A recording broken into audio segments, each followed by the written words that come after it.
हाँ भैया, आवाज़ आ रही है क्या मेरी? एक बार चेक करना। आवाज़ आ रही है क्या मेरी? आ रही है। हम लोग कहाँ तक पहुँच गए थे? हम लोग क्या डिस्कस कर रहे थे? कल हम लोगों ने थर्मोडायनेमिक्स शुरू किया था। मैंने आपको बेसिक बेसिक चीज़ें बताई थी। कुछ सिस्टम आपको बताया होगा, सिस्टम क्या है, सराउंडिंग क्या है, बाउंड्री क्या है, बाउंड्री किस टाइप की हो सकती है।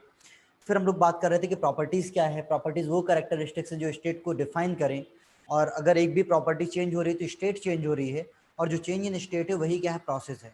और प्रोसेस का इनिशियल और फाइनल स्टेट सेम है, तो क्या है? साइकिल है। फिर प्रोसेस में बात की थी अपन ने रिवर्सिबल इरिवर्सिबल, और रिवर्सिबल इरिवर्सिबल में बात की थी कंजर्वेटिव और नॉन कंजर्वेटिव फोर्सेस की। मैंने बात की थी कि अगर केवल कंजर्वेटिव फोर्सेस लग रहे हैं तो प्रोसेस क्या हो जाएगी? रिवर्सिबल, और अगर नॉन कंजर्वेटिव भी हैं तो प्रोसेस क्या हो जाएगी? इरिवर्सिबल हो जाएगी। ठीक है।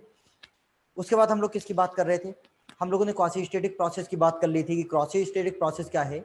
एक इनफाइनाइटली स्लो प्रोसेस है जो इनफाइनाइट टाइम लेगी कंप्लीट करने में, कुछ इस तरह से कि उसको हर एक पॉइंट पे रुका हुआ मान सकूं, हर एक पॉइंट पे एक्विलिब्रियम मान सकूं। क्यों मान रहा हूं? क्योंकि मैं चाहता हूं कि नॉन कंजर्वेटिव फोर्सेज जीरो हो जाए, केवल कंजर्वेटिव फोर्सेज बचें, और प्रोसेस क्या हो जाए? रिवर्सिबल हो जाए। ठीक है। एक हेडिंग डालना, thermodynamic equilibrium.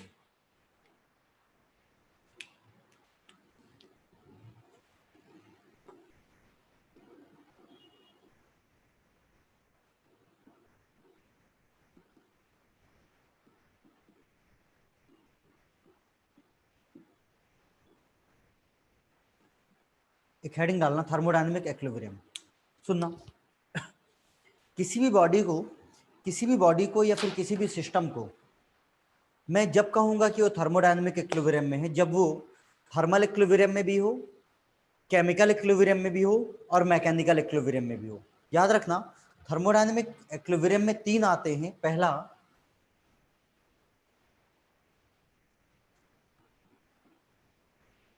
Thermal equilibrium, note मत करना अभी। दूसरा मैकेनिकल इक्विलिब्रियम, और तीसरा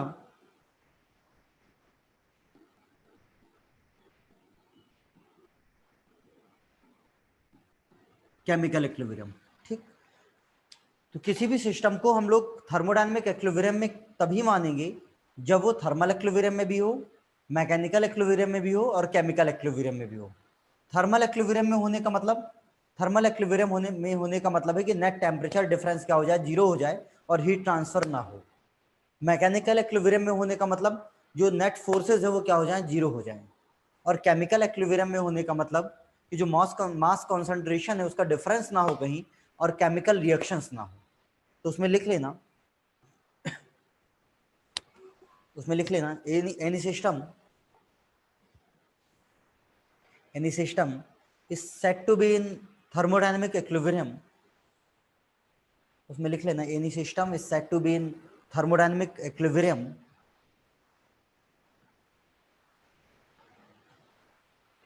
any system is said to be in thermodynamic equilibrium only when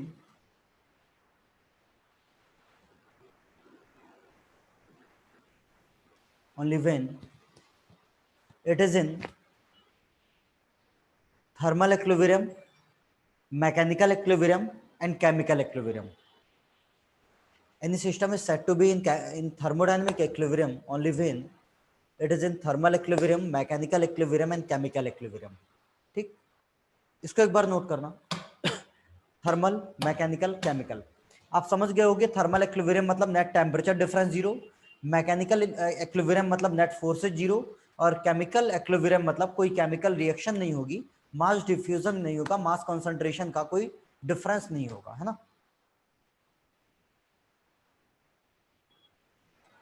ठीक है, इसको एक बार नोट करना।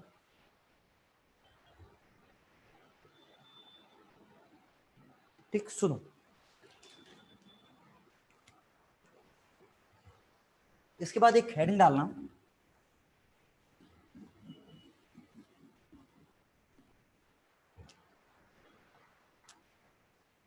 Microscopic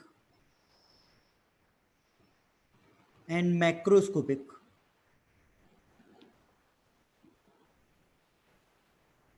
approach. Microscopic and macroscopic approach.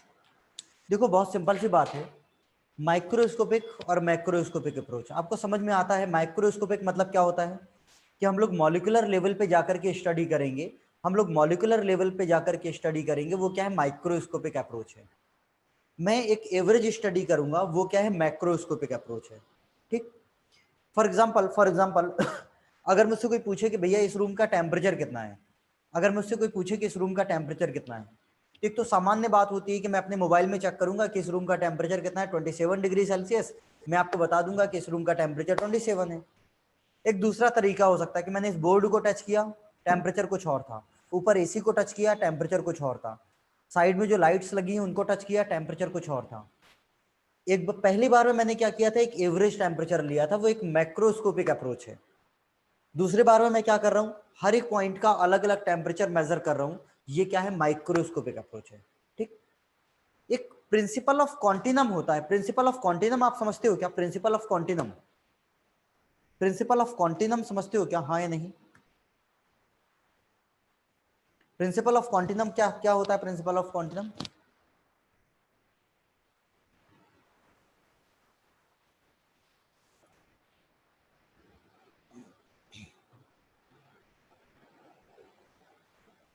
Principal of continuum होता है एक एक पार्टिकल की स्टडी है। अरे नालायक, तुम उल्टा बता रहे हो, उल्टा बता रहे हो। प्रिंसिपल ऑफ क्वांटिनम होता है एवरेज स्टडी, है ना? सुनो, ठीक है, प्रिंसिपल ऑफ क्वांटिनम का मतलब mean free path, mean free path नहीं होता। सुनो क्या होता है मीन फ्री पाथ, आपने कहीं ना कहीं पढ़ा है, मीन फ्री पाथ भी आता है उसमें। सुनो क्या होता है, प्रिंसिपल ऑफ क्वांटिनम क्या होता है।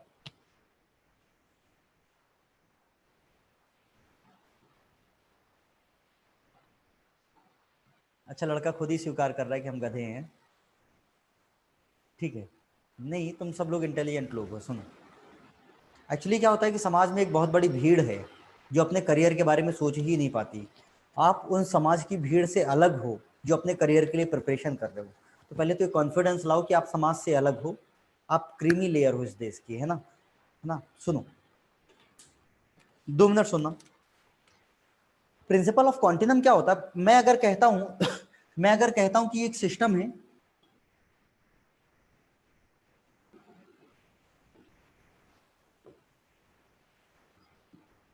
मैं अगर कहता हूं कि ये कोई मेरा सिस्टम है,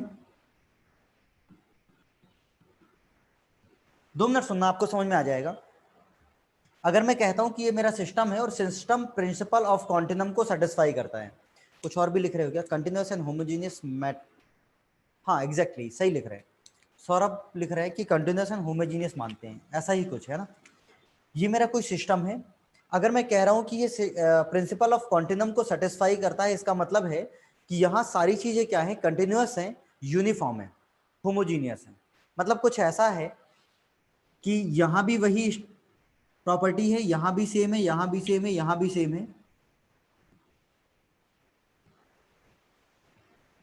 प्रिंसिपल ऑफ क्वांटिनम फॉलो कर रहा है, मतलब सिस्टम में कहीं से भी पार्टिकल उठा लो, कहीं से भी सिस्टम को उठा लो, हर जगह चीजें सेम है। मतलब अगर टेम्परेचर की बात करूं तो यहाँ भी 20 डिग्री सेल्सियस है, यहाँ भी 20 डिग्री सेल्सियस है, यहाँ भी 20 डिग्री सेल्सियस है, और यहाँ भी 20 डिग्री सेल्सियस है, और यहाँ भी 20 डिग्री सेल्सियस है, और यहाँ भी 20 डिग्री सेल्सियस है। प्रिंसिपल ऑफ क्वांटिज्म के सेटिस्फाई करने का मतलब होता है कि हर एक जगह प्रॉपर्टीज क्या है, सेम हो गई हैं। मुझे बताओ कि अगर प्रिंसिपल ऑफ क्वांटिज्म सेटिस्फाई करता है और हर जगह प्रॉपर्टीज सेम है, तो हर एक मॉलिक्यूल्स की स्टडी करनी जरूरी है क्या? अगर मुझे पता चल जाए कि इस रूम में हर जगह टेम्परेचर सेम है, तो फिर मैं हर जगह अलग अलग टेम्परेचर मेजर क्यों करूंगा भाई? मैं तो एक एवरेज टेम्परेचर मेजर करूंगा ना। तो याद रखना, जो मैक्रोस्कोपिक स्टडी है, जो मैक्रोस्कोपिक स्टडी है, इसमें हम लोग तभी जाएंगे जब प्रिंसिपल ऑफ क्वांटिज्म सेटिस्फाई करेगा। लेकिन मान लो थोड़ी देर के लिए कि प्रिंसिपल ऑफ क्वांटिज्म सेटिस्फाई नहीं कर रहा, प्रिंसिपल ऑफ क्वांटिज्म सेटिस्फाई नहीं कर रहा, यहाँ टेम्परेचर 20 नहीं है, यहाँ टेम्परेचर है 60, यहाँ टेम्परेचर है 40, यहाँ टेम्परेचर है 10, यहाँ टेम्परेचर है -20, यहाँ टेम्परेचर है 200। प्रिंसिपल ऑफ क्वांटिज्म सेटिस्फाई नहीं कर रहा, हर जगह टेम्परेचर अलग अलग है, फिर क्या करोगे? आपको हर जगह अलग अलग मेजर करना पड़ेगा, आपको माइक्रोस्कोपिक स्टडी में जाना पड़ेगा। तो याद रखना कि अगर प्रिंसिपल ऑफ कॉन्टिनम सेटिस्फाई कर रहा है, चीजें होमोजीनियस है, यूनिफॉर्म है, तो हम लोग मैक्रोस्कोपिक स्टडी में जाएंगे, एवरेज स्टडी में जाएंगे। लेकिन अगर प्रिंसिपल ऑफ कॉन्टिनम सेटिस्फाई नहीं कर रहा, चीजें हर जगह अलग अलग हैं, तो अलग अलग मेजरमेंट लेंगे, हम लोग माइक्रोस्कोपिक स्टडी में जाएंगे। ठीक, ये कुछ वैसा ही है।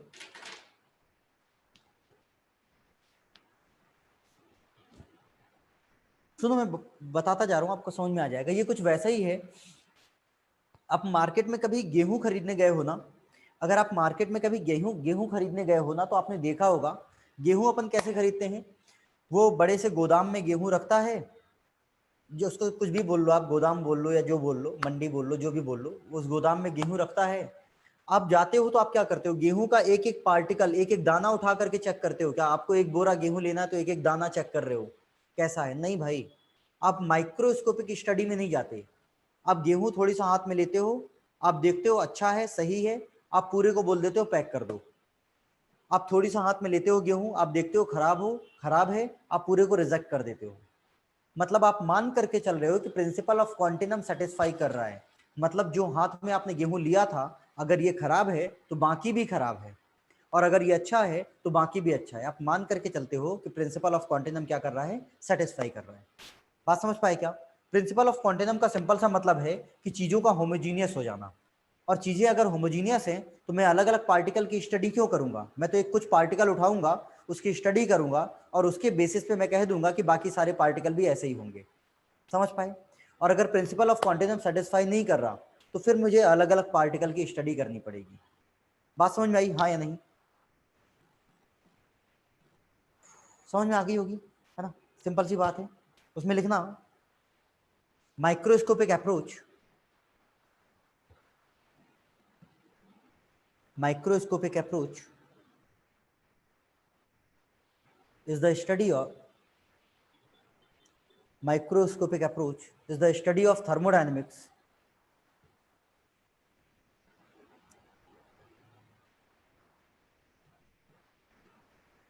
बात करते हैं मीन फ्री पाथ। जो उसने लिखा था वो क्या है, उसमें लिखना microscopic approach is the study of system, microscopic approach is the study of system at molecular level, at molecular level, while macroscopic approach, while macroscopic approach is average study of system. Microscopic approach is the study of system at molecular level, while macroscopic approach is average study of system. ठीक है, सुनो, जिसने ये लिखा था mean free path, कुछ कुछ लिख रहे थे, किसने लिखा था? प्रदीप सोनी लिख रहे थे कि मीन फ्री पाथ कुछ है। मैं आपसे क्या कह रहा हूं, मैं कह रहा हूं कि सिस्टम यूनिफॉर्म हो जाए, सिस्टम होमोजीनियस हो जाए। इसका मतलब है कि वहां वॉइड्स ना हो। कई बार आपको ऐसा भी लिखा मिलेगा कि सिस्टम में वॉइड्स ना हो। वॉइड्स ना हो मतलब मीन फ्री पाथ जो है वो यूनिफॉर्म हो जाए। मीन फ्री पाथ क्या हो जाए? निग्लिजिबल हो जाए। सिस्टम क्या हो जाए? यूनिफॉर्म हो जाए। सिस्टम को यूनिफॉर्म कहने का एक तरीका हो सकता है कि आप सिस्टम को देख रहे हो, उसके बीच में वाइड्स ना हो, वाइड्स ना हो, या फिर आप कह सकते हो कि मीन फ्री पाथ क्या हो? यूनिफॉर्म हो। ठीक है, एक हेडिंग डालना प्रिंसिपल ऑफ कॉन्टिनम, एक हेडिंग डालना principal of continuum. Mean free path क्या होता है बेटा? एक बार मटेरियल साइंस उठा करके पढ़ना। आज गूगल में सर्च मारना मीन फ्री पाथ क्या होता है, आपको मिल जाएगा, है ना? मीन फ्री पाथ एक बार सर्च मारना, मिल जाएगा। एक हेडिंग डालो, बच्चों वाली चीज है, सर्च करना। आप खुद देखोगे और खुद हंसोगे अपने ऊपर कि मीन फ्री पाथ क्या होता है। देखना एक बार, है ना? एक हेडिंग डालो प्रिंसिपल ऑफ कॉन्टिनम, एक हेडिंग डालो प्रिंसिपल ऑफ कॉन्टिनम। उसमें लिखना principle is of continuum is said to be satisfied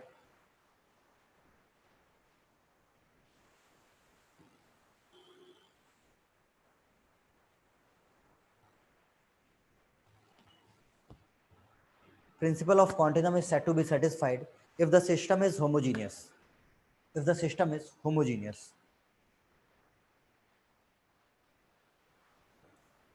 system is homogeneous।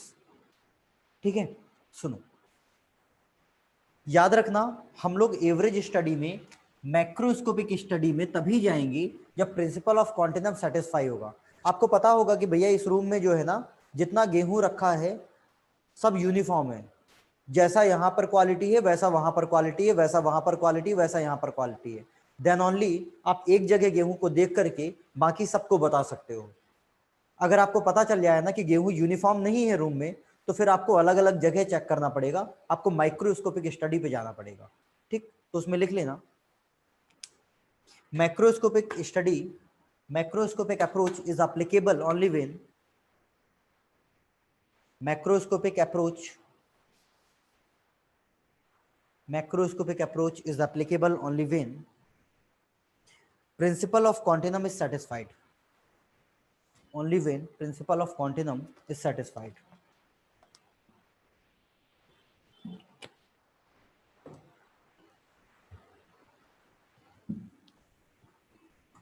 only when principle of continuum is satisfied।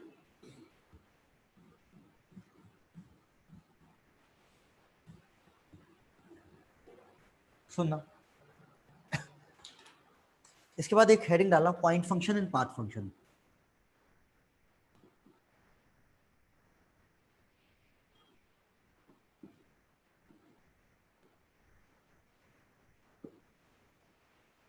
Point function, path function. Point function है, path function क्या होता है? बहुत सारी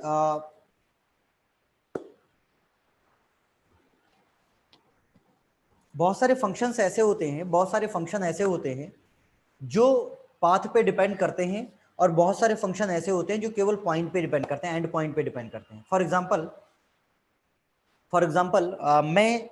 मैं क्या करता हूं, एक व्यक्ति है यहां पर ए, ठीक, एक व्यक्ति है यहां पर ए,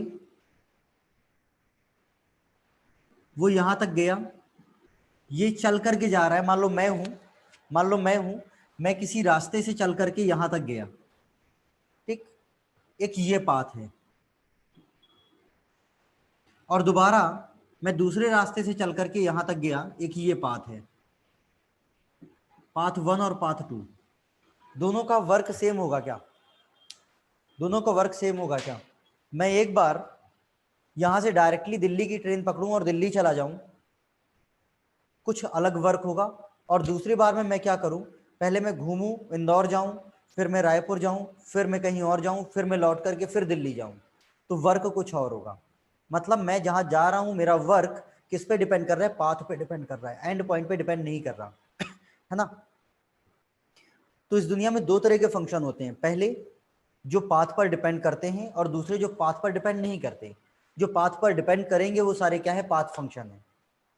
और जो पाथ पर डिपेंड नहीं करेंगे, केवल और केवल पॉइंट पर डिपेंड करेंगे, वो सारे क्या होंगे? पॉइंट फंक्शन होंगे। पॉइंट पे डिपेंड कौन करेगा? देखो, मैं आपसे कह रहा हूं कि ये सिस्टम है,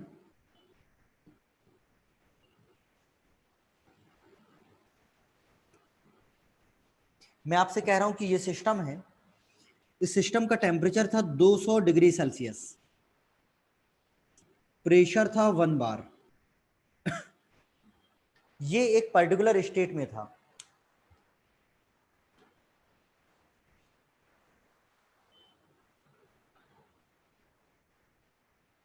सुनो,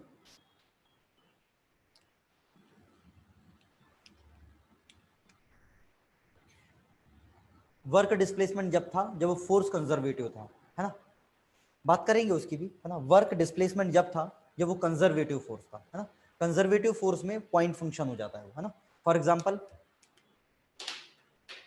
आपको चीजें समझ में आएंगी धीरे धीरे। जैसे ये मार्कर है, इसको उठाया, छोड़ दिया, मुझसे कोई पूछता है कि वर्क कितना हुआ, ये मार्कर को यहां से यहां तक उठाया, कुछ कुछ वर्क हुआ होगा।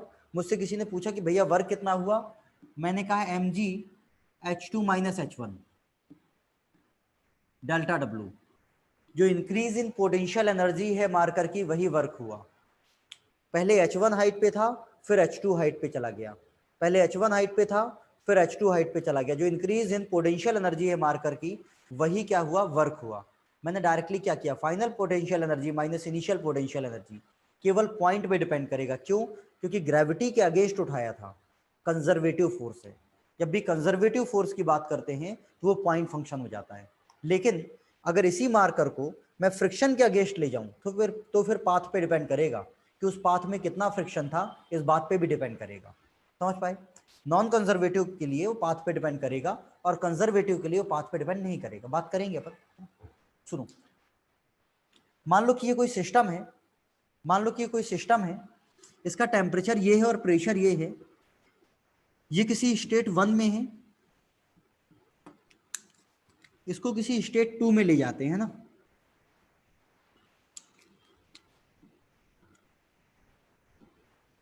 इसका प्रेशर फाइनली हो गया है 4 बार, टेम्परेचर हो गया है 600 डिग्री सेल्सियस।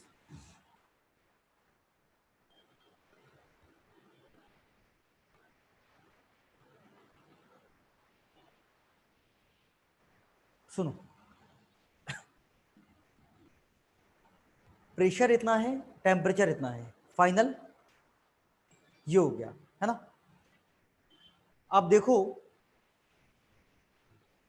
अगर मुझसे कोई पूछता है कि चेंज इन प्रेशर और चेंज इन टेम्परेचर कितना है, तो देखो चेंज इन प्रेशर कितना होगा, DP P2 minus P1, 4 bar minus 1 bar, 3 bar. Change in temperature कितना होगा, 600 माइनस 200, 400। मैंने आपसे चेंज इन प्रेशर और चेंज इन टेम्परेचर पूछा तो आपने डायरेक्टली क्या किया, आपने फाइनल माइनस इनिशियल ही तो किया। आपने मुझसे ये पूछा कि ये किस पाथ से गया, आपने मुझसे पूछा कि प्रोसेस क्या थी, नहीं, आपने डायरेक्टली क्या किया, फाइनल माइनस इनिशियल। इसका मतलब क्या है, इसका मतलब क्या है कि जो प्रेशर और टेम्परेचर है वो केवल और केवल किस पे डिपेंड करते हैं, पॉइंट एंड पॉइंट पे डिपेंड करते हैं। ये क्या है, पॉइंट फंक्शन है। ठीक, तो इस दुनिया में बहुत सारे फंक्शन ऐसे हैं जो पाथ पर डिपेंड करते हैं, और जो पाथ पर डिपेंड करेंगे वो सारे क्या है, पाथ फंक्शन है। और बहुत सारे ऐसे हैं जो पाथ पर डिपेंड नहीं करते, केवल एंड पॉइंट पे डिपेंड करते हैं, वो सब क्या है, पॉइंट फंक्शन है। ठीक, 2 मिनट सुनना, या फिर इसको लिख लो पहले, उसमें लिखना फंक्शन, उसमें लिखना thermodynamic function,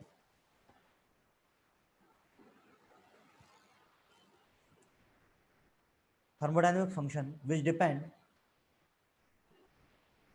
on path or process,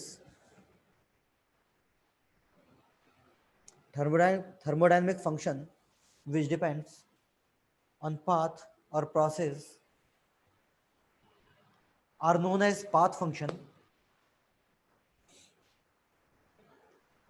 are known as path function. For example, याद रखना, मैं जैसे जैसे आगे आऊंगा आपको प्रूफ करके दिखाता जाऊंगा, जैसे जैसे आगे बढ़ेंगे मैं आपको प्रूफ करके दिखाऊंगा कि कौन सा फंक्शन पाथ फंक्शन है और कौन सा पॉइंट फंक्शन है। लेकिन जब तक के लिए याद रखना, पाथ फंक्शन का example work, heat, entropy generation. अभी ये मत पूछना मुझसे कि एंट्रोपी जनरेशन क्या है, जब एंट्रोपी पढ़ेंगे तो डिस्कस कर लेंगे कि एंट्रोपी जनरेशन क्या है। लेकिन बस इतना याद रखना कि पूरे थर्मोडायनेमिक्स में केवल 3 ही पाथ फंक्शन होते हैं, वर्क, हीट और एंट्रोपी जनरेशन। ठीक, इसका एग्जांपल लिखना, वर्क, हीट और एंट्रोपी जनरेशन। मैं आपको प्रूफ करके दिखा दूंगा कि ये पाथ फंक्शन क्यों होते हैं ना, थोड़ी सा धैर्य रखना। इसके बाद लिखना नेक्स्ट लाइन में function which depend only on endpoints, function which depend only on endpoints and does not depend on the path, and does not depend on the path, and does not depend on the path are point function, are point function और state function भी कहते हैं इनको, point function और state function. function which depend only on point and does not depend on path are point function और state function. मुझे 1 minute देना, 1 minute, 1 minute. अरे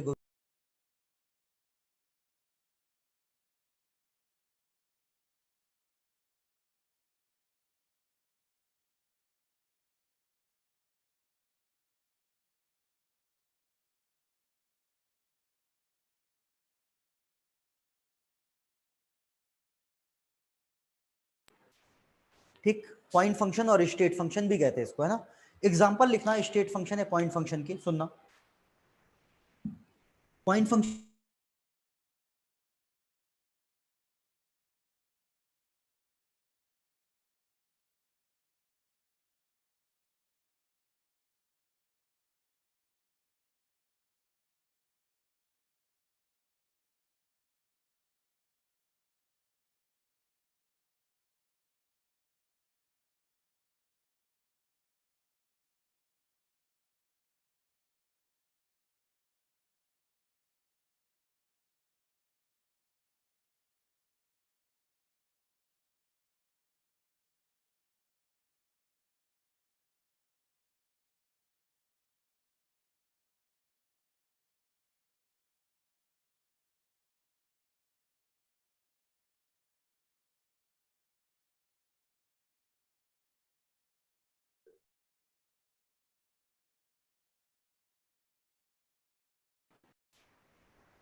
अब देखो आप सही चल रहा है।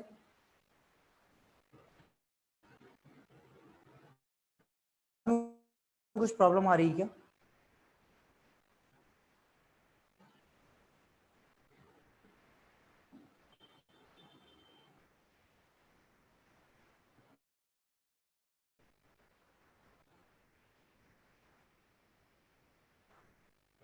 मुझे 1 मिनट देना केवल, एक्चुअली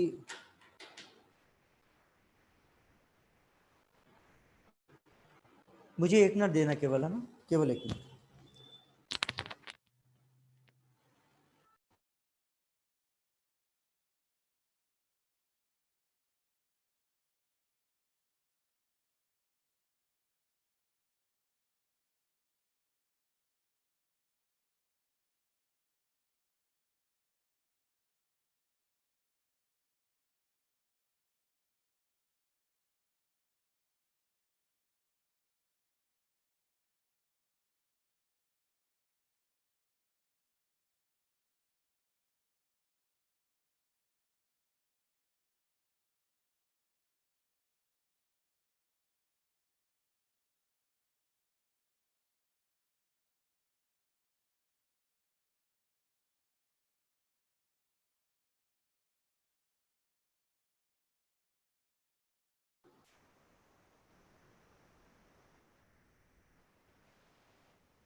अब देखो आप सही होना चाहिए।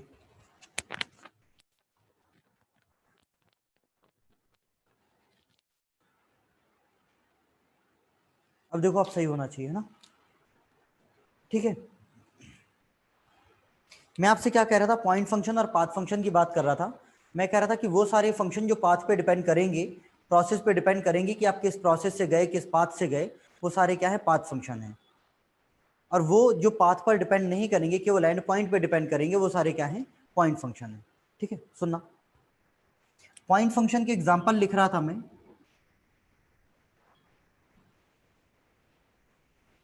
पॉइंट फंक्शन के एग्जांपल लिख रहा था मैं। Pressure, volume, temperature, entropy,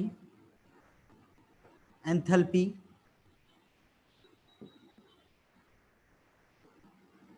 internal energy वगैरह वगैरह। ठीक।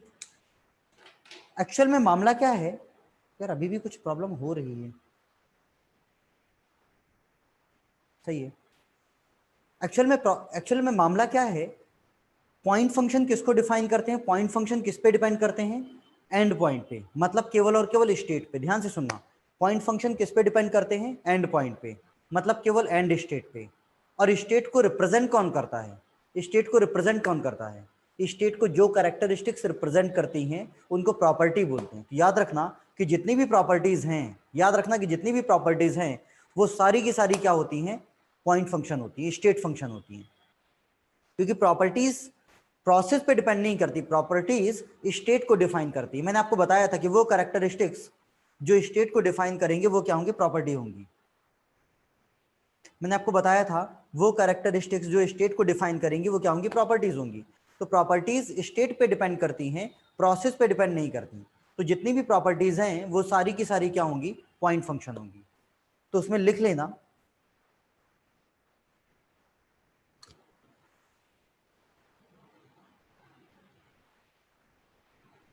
उसमें लिख लेना all the property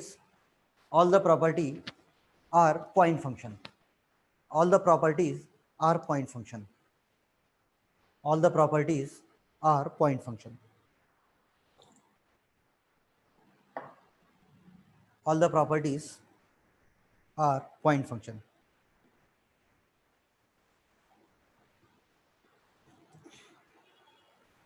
ठीक है।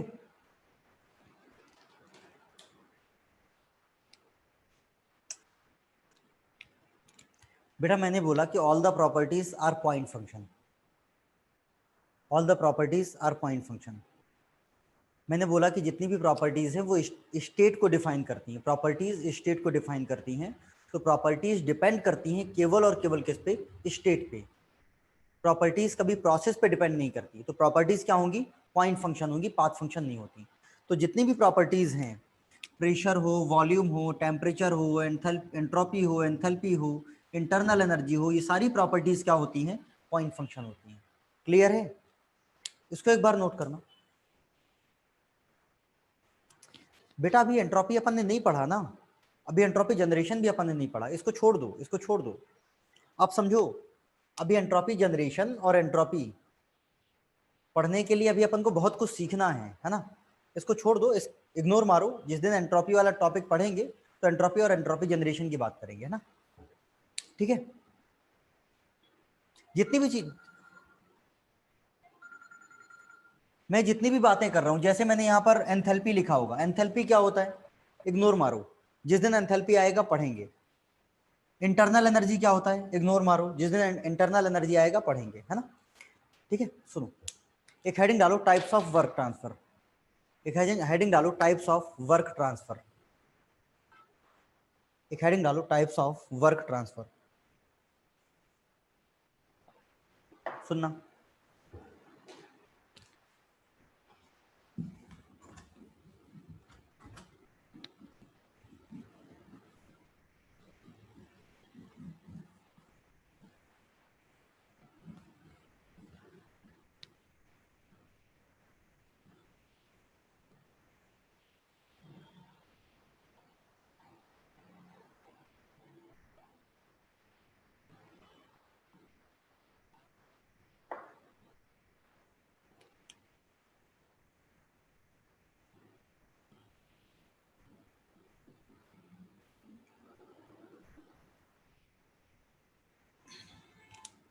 हम लोग बात करते हैं पहले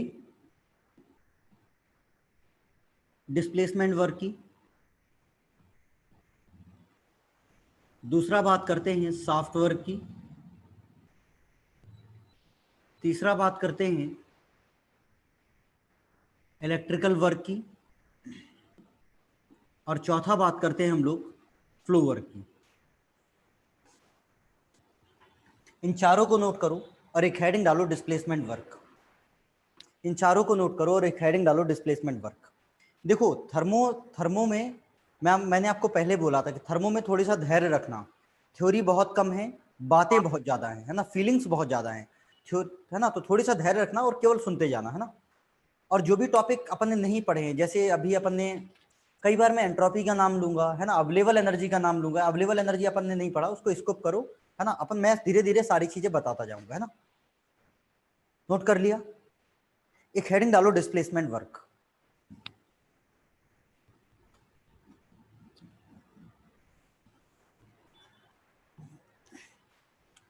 एक हेडिंग डालो डिस्प्लेसमेंट वर्क।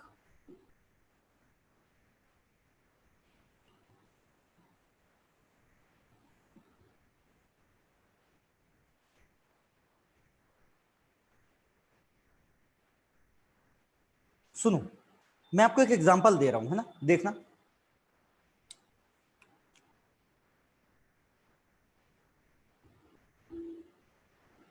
मान लो ये मेरा सिस्टम है,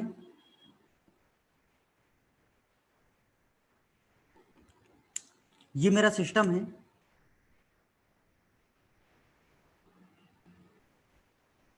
और ये बाउंड्री है,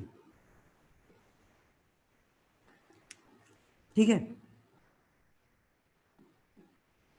ये सिस्टम है, ये बाउंड्री है, और यहां पर मान लो कि कोई एक बैटरी रखी हुई है। मान लो कि यहां पर एक बैटरी रखी हुई है,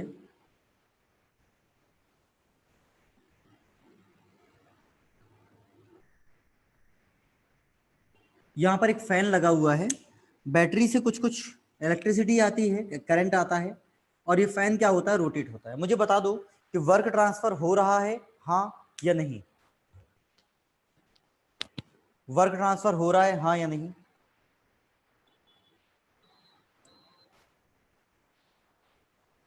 हाँ या नहीं। सुनो, यहां वर्क ट्रांसफर नहीं हो रहा। अभी आपको समझ में आ जाएगा क्यों नहीं हो रहा है। पता होगा, बहुत सारे लोगों को पता होगा। नो वर्क ट्रांसफर, यहां पर वर्क ट्रांसफर नहीं हो रहा है। मतलब अगर मुझसे कोई पूछता है कि वर्क ट्रांसफर, तो यहां पर नहीं हो रहा है।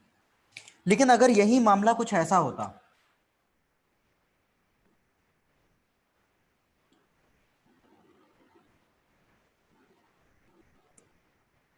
यहां पर मामला कुछ ऐसा होता कि ये सिस्टम है,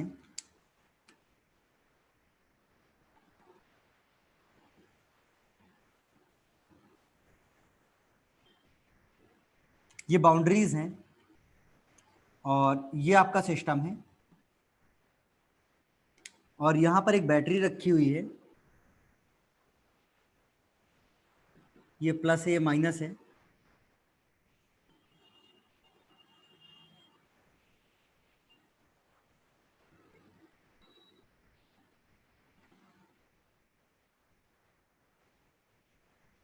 यहां पर कोई फैन लगा हुआ है, और ये रोटेट हो रहा है। अब वर्क ट्रांसफर हो रहा है क्या? अब वर्क ट्रांसफर हो रहा है क्या? हाँ, अब वर्क ट्रांसफर हो रहा है, ठीक। अब वर्क ट्रांसफर हो रहा है।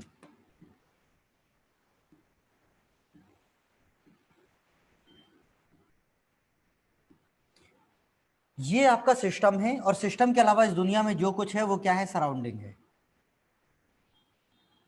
ये आपका सिस्टम है, और इस सिस्टम के अलावा इस दुनिया में जो कुछ भी है वो क्या है, सराउंडिंग है। जब भी मैं कहता हूं ना, जब भी मैं कहता हूं ना कि वर्क ट्रांसफर हो रहा है, तो कहां से कहां ट्रांसफर? या तो सिस्टम से सराउंडिंग, या फिर सराउंडिंग से सिस्टम। भाई इस दुनिया में दो ही चीजें, जब हम थर्मोडायनेमिक्स पढ़ते हैं ना, जब तक हम लोग थर्मोडायनेमिक्स पढ़ते हैं ना, तो आपके लिए इस दुनिया में केवल दो ही चीजें हैं, एक सिस्टम, एक सराउंडिंग। मैं कहता हूं कि कोई चीज ट्रांसफर हुई है, मतलब या तो सिस्टम से सराउंडिंग में जाएगी, और या तो सराउंडिंग से सिस्टम में जाएगी। दो ही चीजें हो सकती हैं। और सिस्टम और सराउंडिंग को डिवाइड कौन करता है? डिवाइड करता है बाउंड्री। तो वर्क ट्रांसफर हुआ है, ये मैं तभी कहूंगा वर्क ट्रांसफर हुआ है ये मैं तभी कहूंगा जब सिस्टम ने बाउंड्री को क्रॉस किया होगा। मतलब या तो सिस्टम से सराउंडिंग में जाए, सॉरी वर्क ने एनर्जी को क्रॉस, वर्क ने बाउंड्री को क्रॉस किया होगा। मतलब या तो सिस्टम से सराउंडिंग में जाए या सराउंडिंग से सिस्टम में जाए। यहां पर वर्क ने बाउंड्री को क्रॉस नहीं किया, बाउंड्री को क्रॉस नहीं किया, तो वर्क ट्रांसफर क्या है, जीरो है। ठीक, सराउंडिंग के साथ कोई इंटरेक्शन ही नहीं है, सराउंडिंग को पता ही नहीं चल रहा कि वर्क हुआ कि नहीं हुआ। यहां वर्क ने बाउंड्री को क्रॉस किया है, सराउंडिंग का इंटरेक्शन है, तो यहां पर वर्क ट्रांसफर हुआ है। जब भी मैं कहता हूं ट्रांसफर, तो ट्रांसफर का मतलब क्या होता है, ट्रांसफर का मतलब ये कि या तो सिस्टम से सराउंडिंग में जाए और या तो सराउंडिंग से सिस्टम में जाए, तो दोनों ही केस में बाउंड्री को क्रॉस करना पड़ेगा। तो work is a boundary phenomena. अगर वर्क ने बाउंड्री को क्रॉस किया है देन ओनली मैं कहूंगा कि वर्क हुआ है, अन्यथा वर्क नहीं हुआ। ये कुछ वैसा ही है, ये कुछ वैसा ही है कि मैं इस दीवार में, इस दीवार में मैं कुछ कुछ फोर्स लगाता हूं, लेकिन इस दीवार का डिस्प्लेसमेंट क्या है, जीरो है। तो मैं कितना भी फोर्स लगा लूं, वर्क क्या आएगा, जीरो आएगा। मैं कितना भी फोर्स लगा लूं इस दीवार में, अगर डिस्प्लेसमेंट जीरो है तो वर्क जीरो आएगा। इसी तरह आपके सिस्टम के अंदर कुछ भी चलता रहे, लेकिन अगर उसका इफेक्ट सराउंडिंग तक नहीं पहुंचता है तो आपका वर्क जीरो है। अगर वो वर्क बाउंड्री को क्रॉस नहीं करता तो वर्क क्या है, जीरो है। क्लियर है? मतलब वर्क क्या है, एक बाउंड्री फिनोमेना है। ये बात समझ में आई, हाँ या नहीं?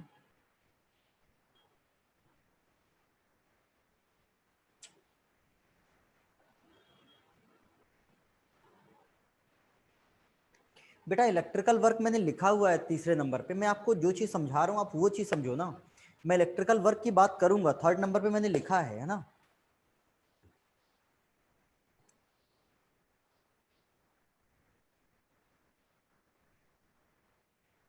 सुनो बेटा, एक एक चीज अपन समझेंगे, एक एक चीज अपन समझेंगे, धैर्य रखो।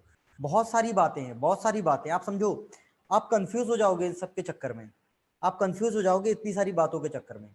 एक एक चीज समझो। मैं आपको अभी क्या समझा रहा हूं, अभी मैं आपको ये समझा रहा हूं कि जो वर्क है, आप इस बात को दिमाग से निकाल दो, आपके अंदर जितने प्रश्न आ सकते हैं ना, उससे ज्यादा मैं आपको आंसर बता दूंगा धीरे धीरे आकर के। एक एक चीज मैं आपको बता दूंगा, बस थोड़ी सा धैर्य रखो। जो चीज मैं बता रहा हूँ उस चीज को समझो। मैं आपको क्या बता रहा हूँ, मैं आपको ये बता रहा हूँ कि यहाँ पर वर्क है, इसने बाउंड्री को क्रॉस नहीं किया है, तो वर्क ट्रांसफर जीरो। यहाँ बाउंड्री को क्रॉस किया तो वर्क ट्रांसफर होगा, मतलब work is a boundary phenomena. अब हीट में क्या होगा, इलेक्ट्रिकल एनर्जी में क्या होगा, अपन बात करेंगे, है ना। ये बात समझ में आई? अब सुनो,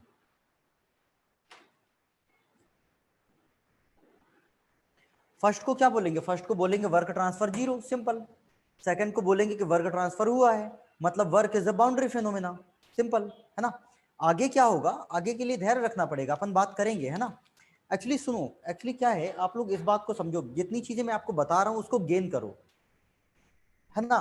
धीरे धीरे अपन सारी बातें करेंगे, है ना, तो थोड़ी सा धैर्य रखो, अपन बात करेंगे उसकी, है ना। देखो अभी इलेक्ट्रिकल वर्क की मैंने बात ही नहीं की, इलेक्ट्रिकल वर्क मैंने लिखा था थर्ड नंबर पे, आप देखो जो क्लासिफिकेशन कराया था ना। देखो मैं आपको केवल इतना समझा रहा हूं, work is a boundary phenomena, ठीक है। सुनो दूसरी बात सुनो, नोट मत करना, नोट मत करना, सुनो। अब देखो वर्क क्या है ना, एनर्जी जो होती है ना, एनर्जी जो होती है ना, work is a form of energy, work is a form of energy. इस बात से सहमत हैं? अब इस दुनिया में एनर्जी दो तरह की होती है,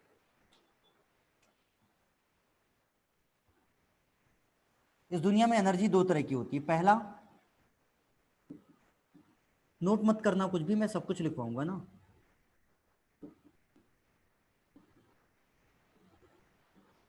एनर्जी इन स्टोरेज, और दूसरा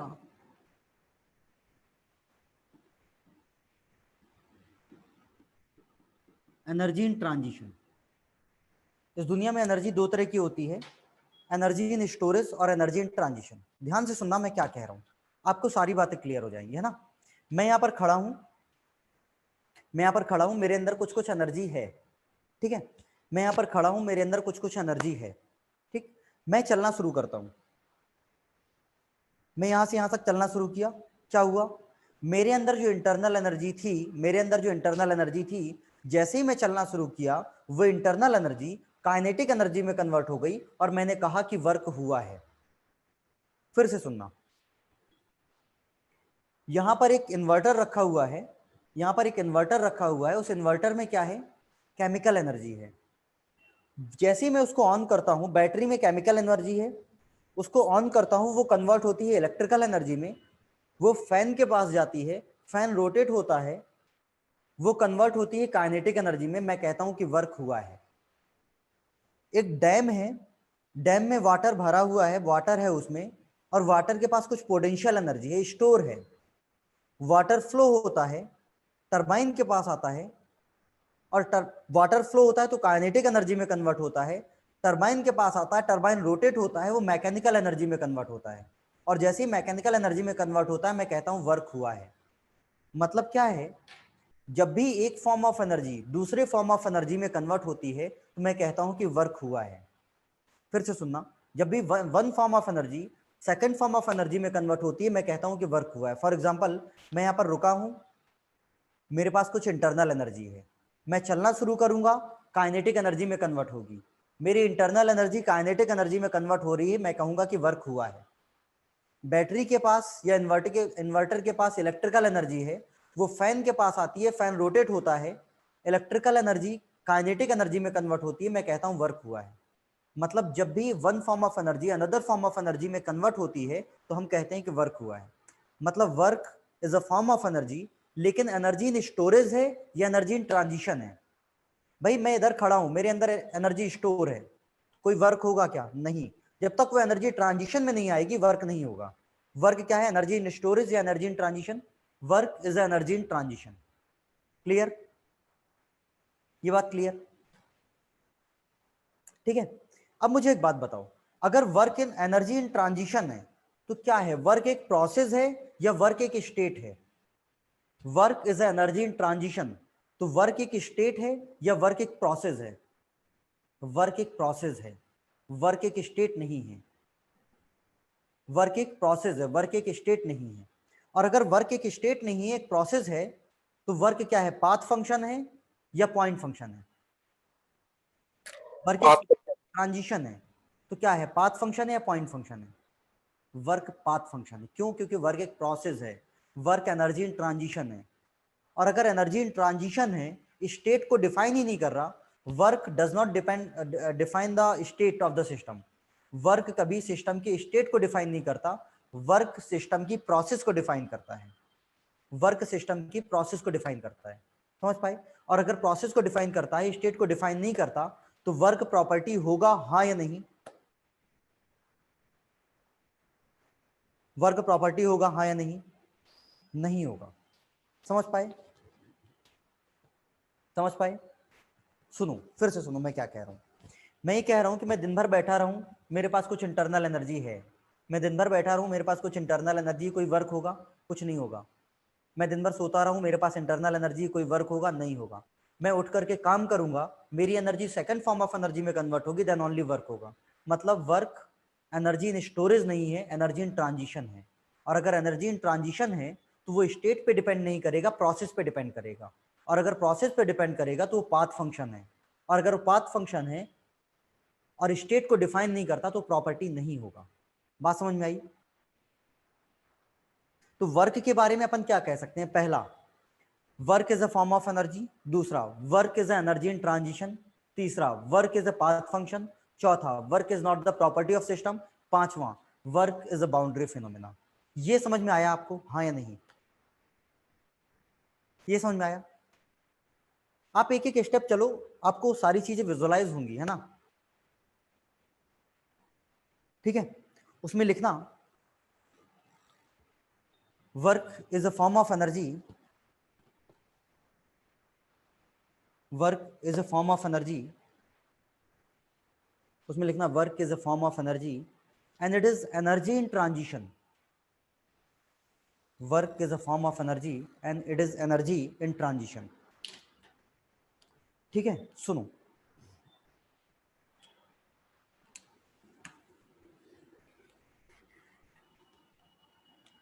एनर्जी इन ट्रांजिशन। ठीक, उसमें ये वाला एग्जांपल ड्रॉ करना, ये वाला एग्जांपल ड्रॉ करना, फिर आगे बात करते हैं।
नोट कर लिया होगा ना?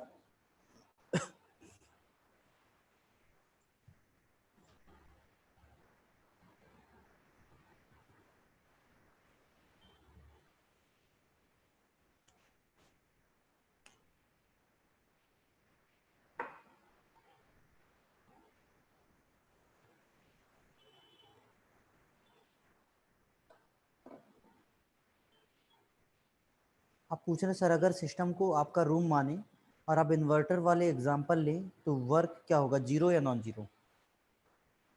तो फिर जीरो हो जाएगा बेटा, जीरो हो जाएगा। देखो अब मेरी बात सुनो 2 मिनट, अब मेरी बात सुनो 2 मिनट, 2 मिनट, आपको अब समझ में आएंगी चीजें, सुनना। इसको ड्रॉ किया, इसको ड्रॉ किया। अब आप समझो, आप इस वाले एग्जांपल को बात कर रहे थे ना,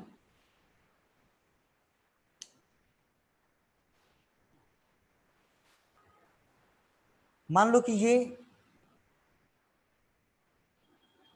कोई एक सिस्टम है, इसी की बात करते हैं, इसी की बात करते हैं ना। ये वीडियो पॉज हो रही है ना बार बार? ये वीडियो पॉज हो रही है क्या बार बार? मुझे 1 मिनट देना केवल, है ना?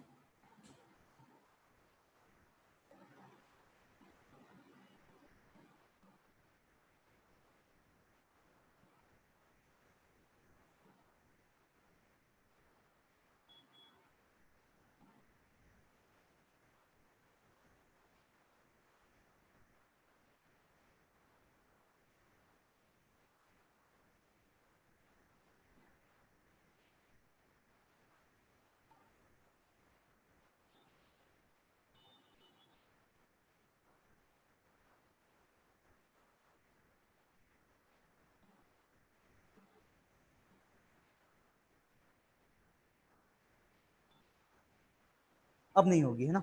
सुनो, मैं क्या कह रहा हूं कि मान लो ये सिस्टम है, मान लो ये सिस्टम है ना, और ये आपका आपका कहना क्या है? आपका कहना ये है कि ये जो बैटरी है ना, ये जो बैटरी है ना, मान लो इसके पास कुछ कुछ एनर्जी थी। इसके पास कौन सी एनर्जी थी? बैटरी के पास एनर्जी थी केमिकल एनर्जी। इसके पास कौन सी एनर्जी थी? Chemical energy. इसने किस में कन्वर्ट किया? इलेक्ट्रिकल एनर्जी में। और देन ये फैन रोटेट हुआ तो किस में? मैकेनिकल एनर्जी में। मुझे एक बात बताओ, मुझे बताओ कि इस सिस्टम के पास कुछ एनर्जी थी 5 किलो वॉट केमिकल एनर्जी।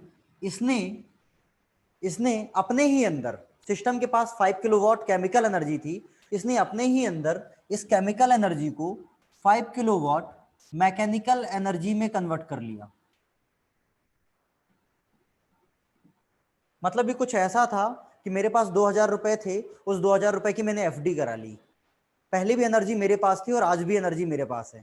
पहले भी सिस्टम के पास ही एनर्जी थी, लेकिन वो केमिकल एनर्जी के फॉर्म में थी। सिस्टम ने अपनी ही एनर्जी को अपने ही पास मैकेनिकल एनर्जी के फॉर्म में कन्वर्ट कर ली। सराउंडिंग से कोई लेना देना नहीं उसको।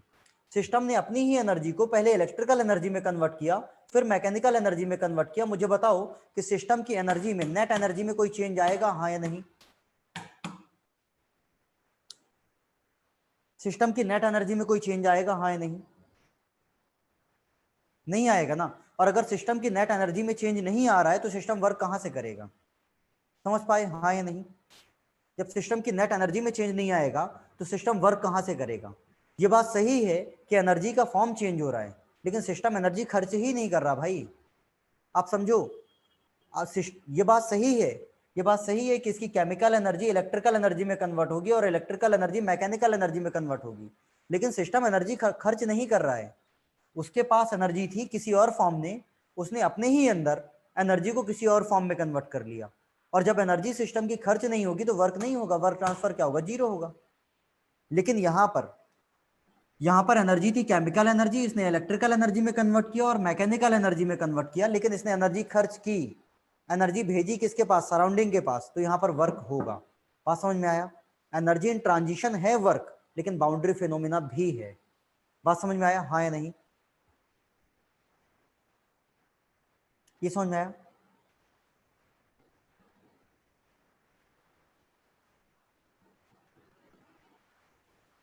ठीक है, वर्क जीरो और वर्क ट्रांसफर जीरो दोनों अलग अलग चीजें हैं या नहीं? जब हम लोग थर्मोडायनेमिक्स के सेंस में देखते हैं ना, जब हम लोग थर्मोडायनेमिक्स के सेंस में देखते हैं तो सारी चीजें बाउंड्री से देखते हैं।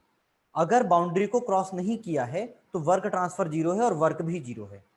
ठीक, जब भी हम थर्मोडायनेमिक्स के सेंस में देखते हैं तो बाउंड्री के सेंस में देखते हैं ना। श्रेय लिख रहे हैं कि सर फर्स्ट केस में इलेक्ट्रिकल एनर्जी हीट के फॉर्म में सिस्टम के बाहर जा सकती है तो वो वर्क ट्रांसफर कहलाएगा। इसके लिए तुमको थोड़ी सा रुकना पड़ेगा, अपन बात करेंगे आगे हीट ट्रांसफर की, वो क्या है आपको समझ में आएगा, है ना। थोड़ी सा रुको, इलेक्ट्रिकल वर्क की बात करेंगे थर्ड पॉइंट में, तो इसकी बात करेंगे ना। हाँ, सराउंडिंग से एनर्जी एक्सचेंज होगी देन ओनली वर्क होगा, अदरवाइज वर्क नहीं होगा। मतलब ये है कि मतलब ये है कि अंदर कुछ कुछ था, जब तक ये बाहर नहीं आएगा तब तक वर्क ट्रांसफर नहीं होगा। क्लियर है? अब खुद सोचो ना यार कि ये सिस्टम है, ये पूरा सिस्टम है, सिस्टम ने 5 किलोवाट इलेक्ट्रिकल एनर्जी थी सिस्टम के पास, उसने अपनी एनर्जी को मैकेनिकल एनर्जी में कन्वर्ट कर ली, तो वर्क होगा क्या? नहीं होगा, वर्क ट्रांसफर ही नहीं होगा, बिल्कुल नहीं होगा, है ना। याद रखना कि वर्क क्या है, बाउंड्री फिनोमेना है। तो उसमें एक हेडिंग डालना नीचे, ऐसे लिखना, लिखना वर्क इज, फर्स्ट वन लिखना, फर्स्ट वन लिखना बाउंड्री फिनोमेना। देखो मैं जितने पॉइंट लिखवा रहा हूं ना, जितने पॉइंट लिखवा रहा हूं, इनमें जितना डाउट हो पूछते जाना जब तक क्लियर नहीं हो। पहला, बाउंड्री फिनोमेना, ये आपको बिल्कुल क्लियर होना चाहिए कि वर्क क्या है, बाउंड्री फिनोमेना है। अगर बाउंड्री क्रॉस नहीं किया है तो आप अंदर अपने सिस्टम के अंदर कुछ भी करते रहो, मैं वर्क ट्रांसफर को जीरो ही मानूंगा। जब भी मैं कहता हूं ना कि वर्क ट्रांसफर, तो ट्रांसफर का मतलब यही होता है कि वो बाउंड्री को क्रॉस करे, है ना। ठीक, ठीक है, सुनो, वर्क क्या है, बाउंड्री फिनोमेना। दूसरा लिखना, work is energy in transition.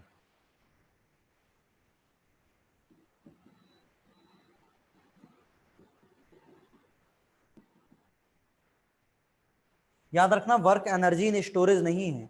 आप खूब एनर्जी स्टोर कर लो अपने अंदर और बैठे रहो घर में, कोई वर्क नहीं होगा। एक बैटरी ले आओ, उसमें एनर्जी स्टोर कर दो, केमिकल एनर्जी, कोई वर्क नहीं होगा। जब तक कि वो एनर्जी ट्रांजिशन में नहीं आएगी तब तक वर्क नहीं होगा। Work is energy in transition. तीसरा, एनर्जी इन ट्रांजिशन है, और एनर्जी इन ट्रांजिशन है इसका मतलब है कि वो स्टेट को डिफाइन नहीं करता, प्रोसेस को डिफाइन करता। ट्रांजिशन का मतलब होता है प्रोसेस, और प्रोसेस का मतलब क्या होता है कि पाथ फंक्शन। लिखना, work is a path function.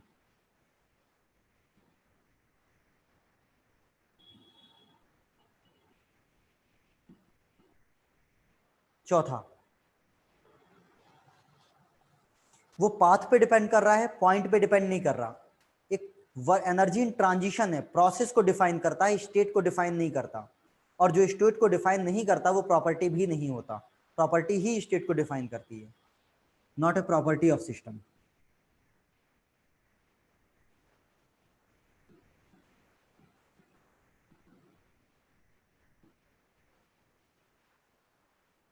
ठीक, ठीक है, सुनो, यहां तक क्लियर है। इसके बाद सुनो,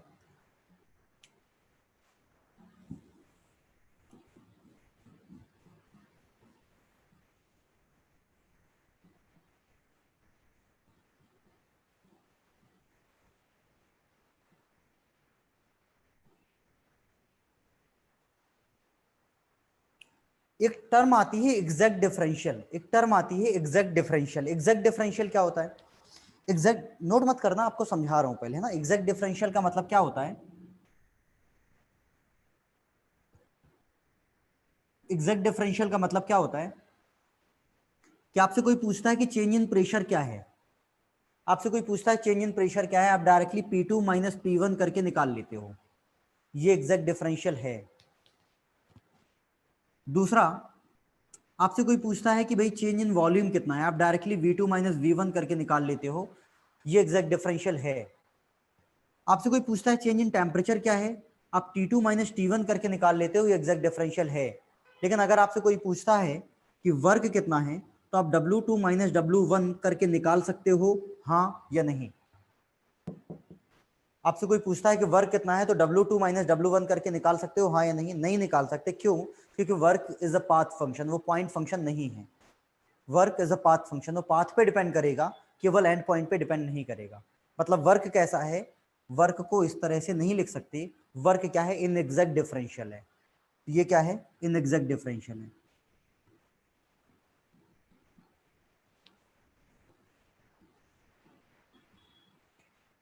समझे एग्जैक्ट डिफरेंशियल और इनएग्जैक्ट डिफरेंशियल क्या है। फाइनल माइनस इनिशियल लिख सकते हो देन एग्जैक्ट डिफरेंशियल, और फाइनल माइनस इनिशियल नहीं लिख सकते देन इनएग्जैक्ट डिफरेंशियल।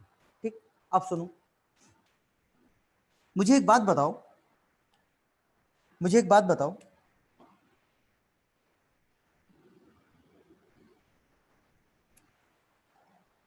कि अगर ये कोई पॉइंट है 1 और ये कोई ऐसी साइकिल है, यही इनिशियल पॉइंट है और यही फाइनल पॉइंट है, यही इनिशियल पॉइंट है और यही फाइनल पॉइंट है।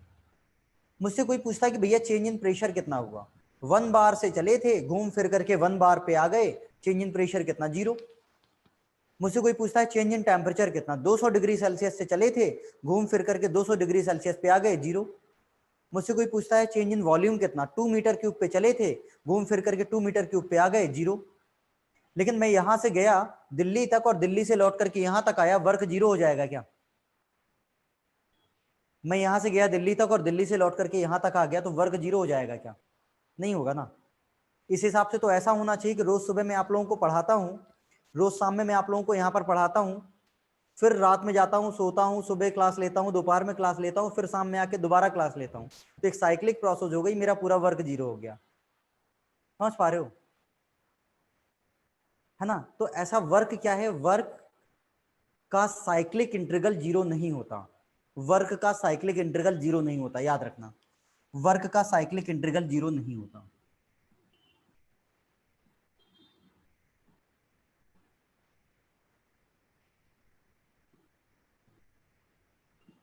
Is not 0। अच्छा एक बात और, एक बात और, उसके पहले एक बात और, जितने भी एग्जैक्ट डिफरेंशियल है ना, जितने भी एग्जैक्ट डिफरेंशियल है, जैसे डीपी, डीवी, डीटी, इनको हमेशा डी से दिखाते हैं, लेकिन वर्क को कभी डी से नहीं लिखते। मतलब कभी आपको ऐसा नहीं मिलेगा डी डब्ल्यू, ये गलत है। आप कभी थर्मोडायनेमिक्स में डी डब्ल्यू नहीं लिखोगे, क्योंकि डी डब्ल्यू जब भी लिख देते हैं इसका मतलब है कि ये एग्जैक्ट डिफरेंशियल है। वर्क को हमेशा डेल्टा डब्ल्यू लिखा जाता है, याद रखना, या फिर ऐसा लिखा जाता है डी बार डब्ल्यू। डेल्टा डब्ल्यू या डी बार डब्ल्यू ये दिखा रहा है कि वर्क को फाइनल माइनस इनिशियल नहीं लिखा जा सकता, ये एग्जैक्ट डिफरेंशियल है। डी डब्ल्यू गलत है, डी डब्ल्यू कभी नहीं लिखेंगे वर्क में। ईएस में लिख करके मत चले आना, बिल्कुल भी मार्क्स नहीं देगा। क्यों? क्योंकि डी डब्ल्यू का मतलब होता है एग्जैक्ट डिफरेंशियल, और वर्क एग्जैक्ट डिफरेंशियल नहीं होता। ठीक, नेक्स्ट अपन क्या लिख रहे थे,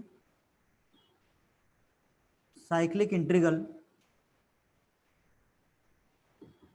इज नॉट 0। मतलब integration of delta W, cyclic integral of integration of delta W is not 0। इसको नोट करना।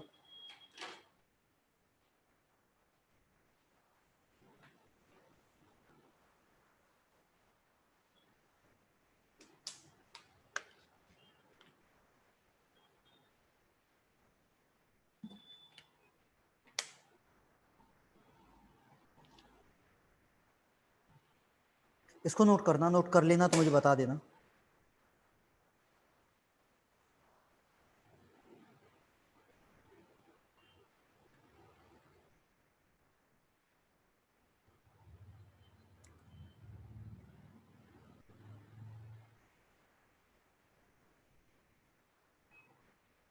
पूरा थर्मोडायनेमिक्स ही कनेक्टेड है बेटा। आप लोगों से एक ही अनुरोध है कि आप लोग कभी ऐसा मत करना, थर्मो की एक भी क्लास मिस मत करना, कुछ भी हो जाए। थर्मो पूरा कनेक्टेड है। अगर मैंने आपको ये नहीं समझाया ना, अगर आपने ये वाली क्लास मिस कर दी ना जिसने, तो मैं उसको आगे नहीं समझा पाऊंगा कि हीट क्या होता है। जिसने हीट वाली क्लास मिस कर दी ना, उसको मैं आगे कभी नहीं समझा सकता कि एंट्रोपी क्या होती है। जिसने मेरी कल वाली क्लास मिस कर दी होगी ना, कंजर्वेटिव और नॉन कंजर्वेटिव फोर्सेज वाली, उसको मैं एंट्रोपी कभी समझा ही नहीं पाऊंगा। आप समझो सारी चीजें कनेक्टेड हैं और मेरा पढ़ाने का तरीका अलग है। पूरा थर्मो आप देखोगे ना, पूरा थर्मो जो अपन पढ़ेंगे वो पूरा अलग तरीका है ना। अपन बात करेंगे आप आगे, है ना, ठीक है। और सारी चीजें कनेक्टेड है, सारी चीजें कनेक्टेड है। आप देखो मैंने आपको शुरू कहां से किया था, मैंने आपको शुरू किया था work is energy in transition, और ट्रांजिशन है तो बाउंड्री क्रॉस करना पड़ेगा, boundary phenomena. Energy in transition है तो पाथ फंक्शन होगा क्योंकि प्रोसेस है, ठीक है। और पाथ फंक्शन है, प्रोसेस है, तो इसका मतलब है कि स्टेट को डिफाइन नहीं कर रहा, क्या होगा, प्रॉपर्टी होगा। और प्रॉपर्टी है, स्टेट को डिफाइन नहीं कर रहा, तो फाइनल माइनस इनिशियल नहीं लिख सकते, क्या होगा, इनएग्जैक्ट डिफरेंशियल। और इनएग्जैक्ट डिफरेंशियल है तो साइक्लिक इंटीग्रल क्या होगा, जीरो होगा। अगर मुझसे कोई कह देना आपसे कल कल से आपका दिवाली का ऑफ होगा, है ना, 12, 13, 14, 15, अपन नेक्स्ट क्लास अपनी 16 को ही होगी, है ना, ठीक है। सुनो, थर्मो छोटा सब्जेक्ट है, छोटा सब्जेक्ट है ना, 20 दिन करीब में हो जाएगा, 15 to 20 डेज में हो जाएगा, निश्चिंत रहो, है ना। सुनो, अगर मुझसे कभी कोई कह देना, अगर मुझसे कभी कोई कह दे कि कोई एक सिस्टम है जिसका साइक्लिक इंटीग्रल जीरो है, मान लो कि मुझे कोई कह दे कि कोई फंक्शन है जिसका साइक्लिक इंटीग्रल जीरो है, मुझसे कोई कह दे कि किसी फंक्शन का साइक्लिक इंटीग्रल जीरो है, इसका मतलब क्या है कि ये पॉइंट फंक्शन है या पाथ फंक्शन है। इसका मतलब क्या है कि ये पॉइंट फंक्शन है या पाथ फंक्शन है। इसका मतलब है साइक्लिक इंटीग्रल जीरो मतलब जहां से आया था वहीं पे पहुंच गया, मतलब जीरो, मतलब क्या है, पॉइंट फंक्शन है। देखो अपन रिवर्स चलते हैं, आप कनेक्ट कर पाओगे, ये पॉइंट फंक्शन है। अच्छा, पॉइंट फंक्शन है तो फाइनल माइनस इनिशियल लिख सकता हूं, मतलब एग्जैक्ट डिफरेंशियल या इनएग्जैक्ट डिफरेंशियल, एग्जैक्ट डिफरेंशियल या inexact differential, exact differential.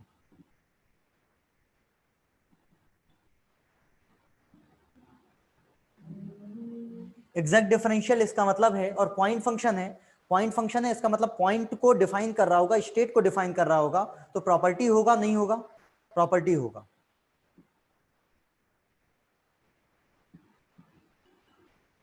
Point function मतलब स्टेट, स्टेट मतलब एनर्जी इन स्टोरेज या energy in transition, energy in storage या energy in transition, energy in storage. समझ में आया।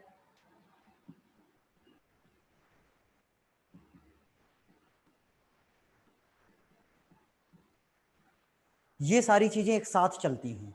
अगर मुझसे कोई कह देता है ना कभी भी कि साइक्लिक इंटीग्रल जीरो है, तो मेरे दिमाग में तुरंत क्लिक करना चाहिए कि वो पॉइंट फंक्शन होगा, तुरंत क्लिक करना चाहिए कि एग्जैक्ट डिफरेंशियल होगा, तुरंत क्लिक करना चाहिए प्रॉपर्टी होगा।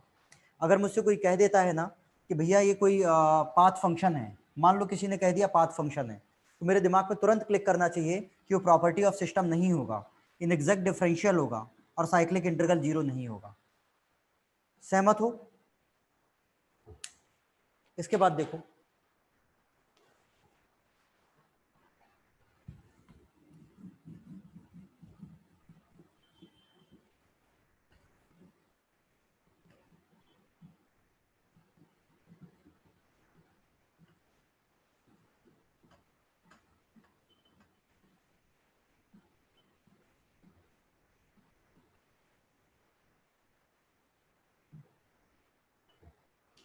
हम लोग बात कर रहे थे डिस्प्लेसमेंट वर्क की। डिस्प्लेसमेंट वर्क क्या होता है, डिस्प्लेसमेंट वर्क होता है delta W is equal to force into displacement. तो ये हो जाएगा delta W is equal to, force को लिख सकते हो pressure into area into D X, delta W क्या हो जाएगा, integration of P dot D we.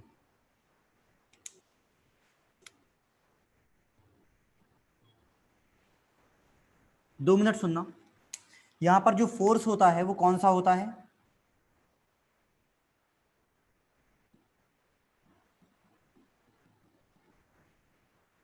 याद रखना एक बात और, पूरे थर्मोडायनेमिक्स में कोई भी फॉर्मूला कितना इंपॉर्टेंट है उससे ज्यादा इंपॉर्टेंट ये बात है कि वो फॉर्मूला कहां अप्लाई होता है।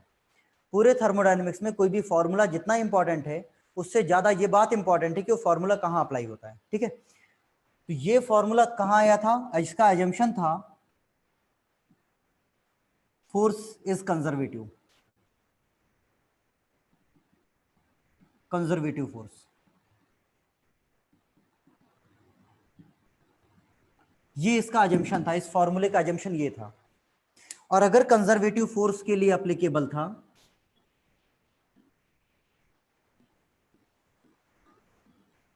कल मैंने आपको बहुत डिटेल में समझाया था कि अगर कंजर्वेटिव फोर्स है तो प्रोसेस क्या होगी, रिवर्सिबल होगी, और नॉन कंजर्वेटिव है तो प्रोसेस क्या होगी, इरिवर्सिबल होगी, है ना। आप जिस दिन थर्मो अपन खत्म करेंगे ना, तो ये चीजें आपके खून में होंगी, ये चीजें आपके ब्लड में होंगी। आपको मैं चीजें बोलूंगा, आपको अपने आप समझ में आ जाएगा, है ना। ठीक है, सुनो। कंजर्वेटिव फोर्स मतलब क्या होगा, valid only for reversible process. दूसरा, मुझे इसने क्या बोला है, डिस्प्लेसमेंट वर्क। किसका डिस्प्लेसमेंट, डिस्प्लेसमेंट वर्क में किसका डिस्प्लेसमेंट,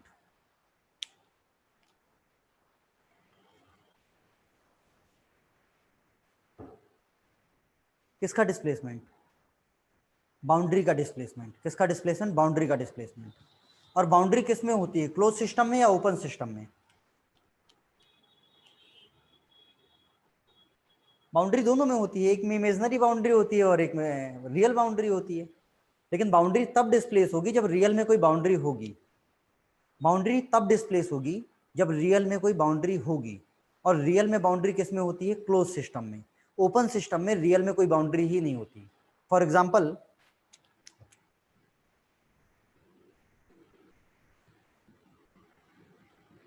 अपने घर में आपने एक कंटेनर रखा, उसमें पानी रखा और उसको गर्म करना शुरू किया। इसमें कोई बाउंड्री ही नहीं है भाई, इसमें कोई बाउंड्री ही नहीं है, ये एक इमेजनरी बाउंड्री है, इमेजनरी बाउंड्री है। जब बाउंड्री है ही नहीं तो डिस्प्लेस क्या होगा, समझ पाए। तो डिस्प्लेस होने के लिए बाउंड्री होना भी तो चाहिए। और रियल बाउंड्री किस में होती है, क्लोज सिस्टम में होती है। तो ये फॉर्मूला किसके लिए अप्लीकेबल है,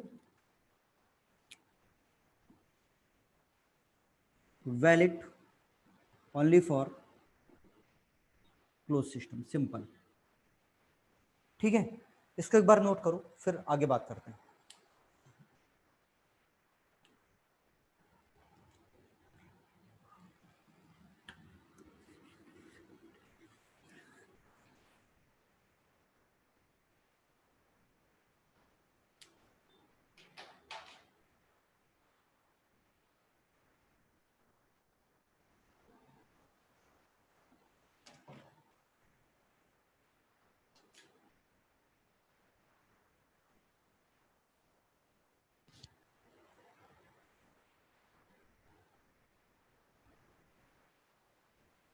नोट कर लिया होगा,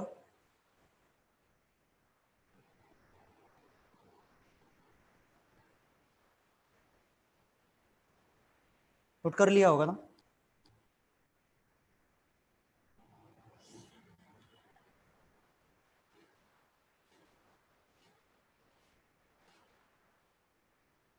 सुना आगे, नोट हो गया होगा ना।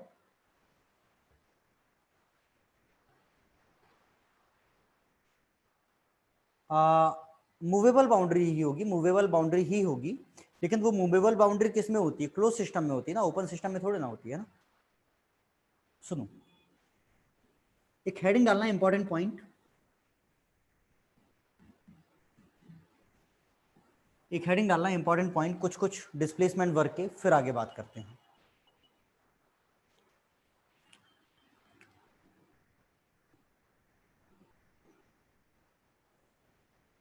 पहला, delta W is equal to integration of P dot D V. आप अपनी आदत में लाओ ये बात अपनी आदत में लाओ कि यहाँ पर डी डब्ल्यू नहीं लिखना है, डेल्टा डब्ल्यू लिखना है। मैं कभी डी डब्ल्यू नहीं लिखता, आप देखना, हमेशा डेल्टा डब्ल्यू लिखता हूँ। वर्क क्या है, इन एग्जैक्ट डिफरेंशियल है, पाथ फंक्शन है, और साइक्लिक इंटीग्रल जीरो नहीं होता है ना। सुनो, डेल्टा डब्ल्यू क्या है, integration P dot D V, आपको अच्छी तरह से पता है। कोई फंक्शन है integration Y dot D X. इसका मतलब क्या होता है, इसका मतलब होता है कि जो एक्स वाई डायग्राम है उसमें एरिया अंडर द कर्व ये फंक्शन देगा। इसका मतलब ये है कि जो पीवी डायग्राम का एरिया अंडर द कर्व है वो आपको क्या देगा, वर्क देगा। इसका मतलब ये है,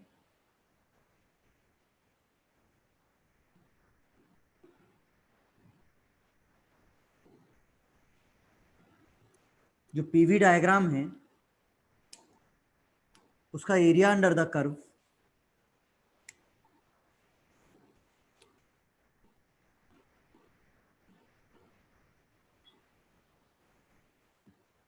अगर ये डीवी है तो इसका जो एरिया अंडर द कर्व है ये आपको क्या देगा, डेल्टा डब्ल्यू देगा, सिंपल। ठीक, इसको नोट करना, फिर उसमें लिखते हैं अपन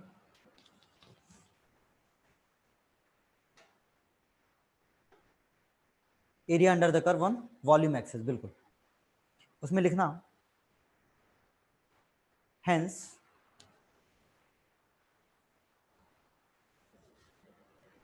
area under the curve, area under the curve of PV diagram provides work transfer. Hence, area under the curve of PV diagram provides work transfer. ठीक है, सुनो second one, area under the curve of PV diagram provides work transfer. ठीक है, second one, एक heading डालना second one, sign convention.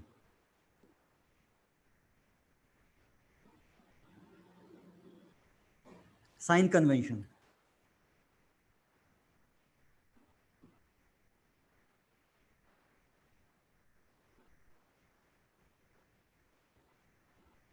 आपको अच्छी तरह से पता है, आपको अच्छी तरह से पता है, ये 11th क्लास से ही आपको पता है कि work done by the system क्या होता है, पॉजिटिव होता है, नेगेटिव होता है। Work done by the system क्या होता है, पॉजिटिव होता है, नेगेटिव होता है, पॉजिटिव होता है। Work done by the system क्या होता है, पॉजिटिव होता है। और work done on the system क्या होता है, नेगेटिव होता है। ठीक, तो उसमें लिख लेना, उसमें लिख लेना work done by the system is positive, work done by the system is positive and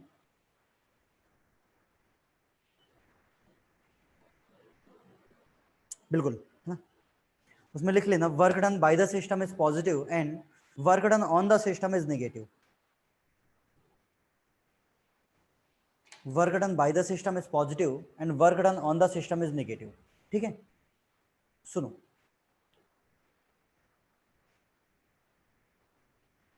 मान लो ये कोई पीवी डायग्राम दे रखा है,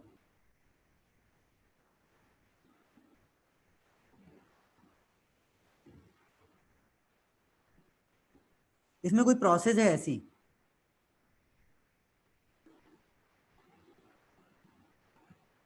वन से टू,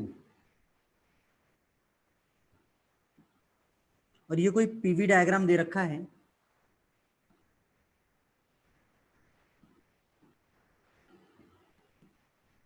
इसमें कोई प्रोसेस है ऐसी, ये पहला वाला जो है ना, पहला वाला जो है ना, हाँ एक मिनट एक मिनट एक मिनट, बस एक मिनट दीजिएगा मुझे, है ना।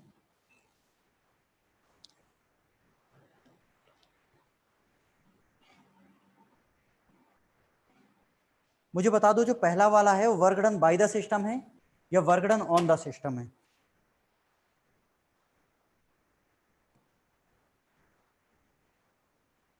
जो पहला वाला है work done by the system है या work done on the system है, work done by the system है ना।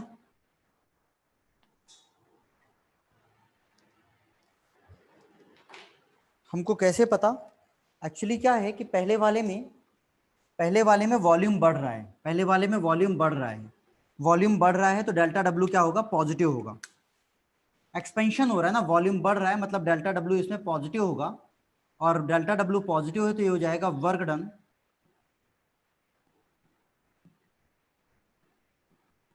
Bye the system. ठीक,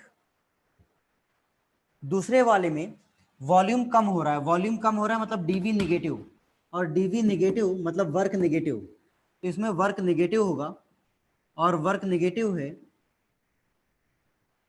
work done on the system. याद रखेंगे जब भी एक्सपेंशन होगा, जब भी एक्सपेंशन होगा तो वर्क पॉजिटिव होगा, work done by the system होगा। कंप्रेशन होगा वर्क नेगेटिव होगा, work done on the system होगा ना। इसको एक बार ड्रॉ करना, आपको सारी चीजें पता है, मैं जस्ट इसलिए बेसिक से बता रहा हूँ कि कुछ लोग हो सकते हैं जिनको कंफ्यूजन हो ना, इसको नोट करना, फिर आगे बात करते हैं।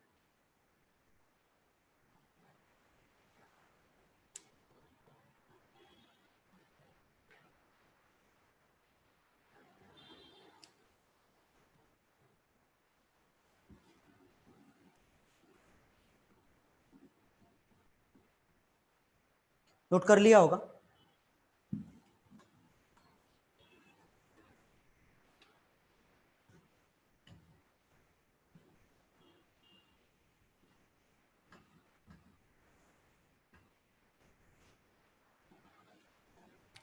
एक बात और सुनना, तीसरा, मान लो कि एक पीवी डायग्राम है,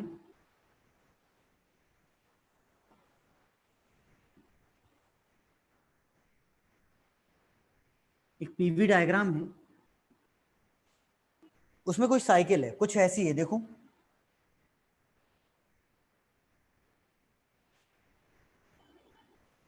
1 2, कोई साइकिल है 1A2 2B1, 1A2B1। साइकिल कैसी है? Cycle is clockwise, clockwise.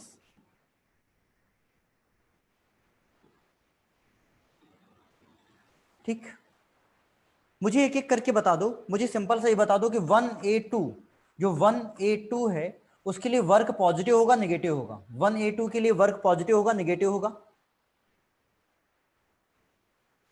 Positive होगा। इसके लिए डेल्टा डब्ल्यू 1A2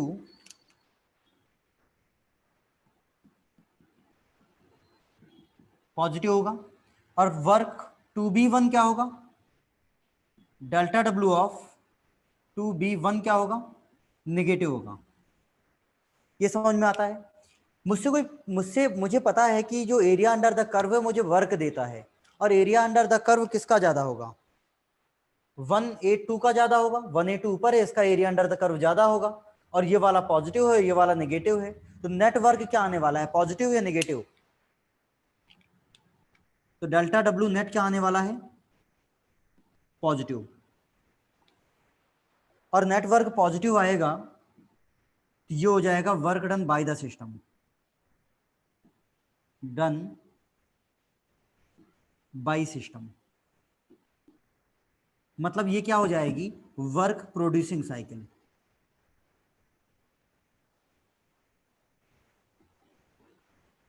सिंपल। ठीक, इसके अलावा ऐसा भी हो सकता है, देखो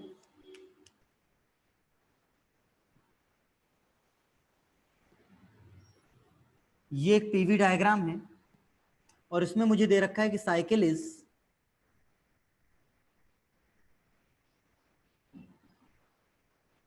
एंटी क्लॉकवाइज। मामला कुछ ऐसा है, देखो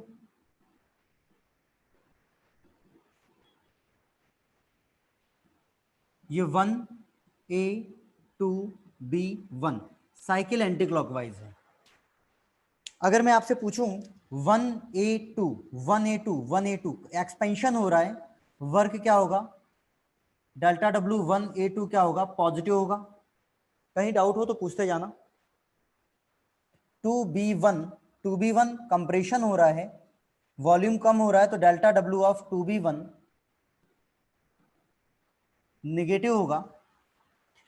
मैं आपसे नेटवर्क पूछूं कि नेटवर्क क्या होगा? भाई 2B1 का एरिया अंडर द कर्व ज्यादा होगा, मतलब माइनस वाला वर्क ज्यादा होगा, मतलब नेट क्या आएगा? माइनस आएगा।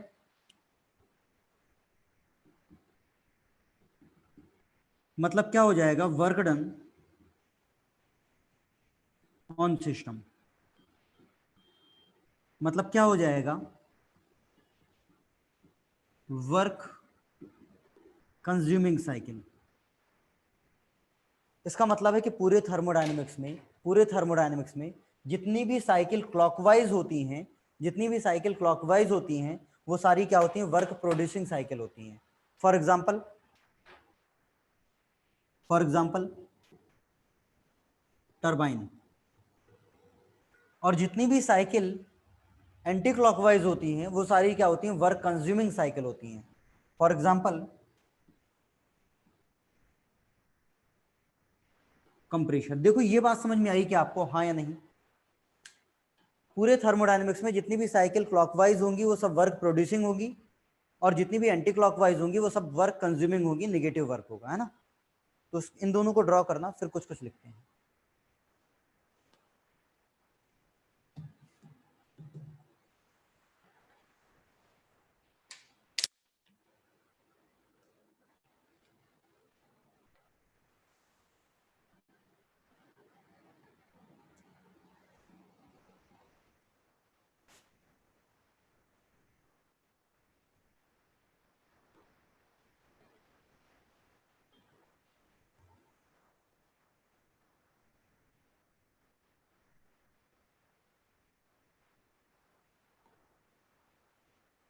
डायग्राम का थर्ड लाइन क्या लिखा है? डायग्राम का ये वाला नीचे वाला वर्क प्रोड्यूसिंग साइकिल, और वहां पर लिखा है वर्क कंज्यूमिंग साइकिल।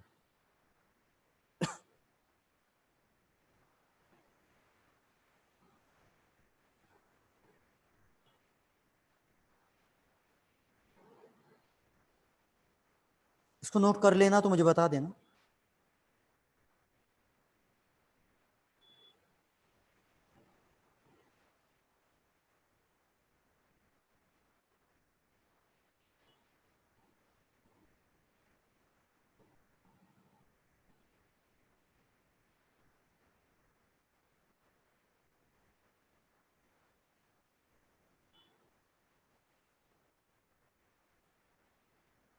हाँ भाई, नोट कर लिया क्या?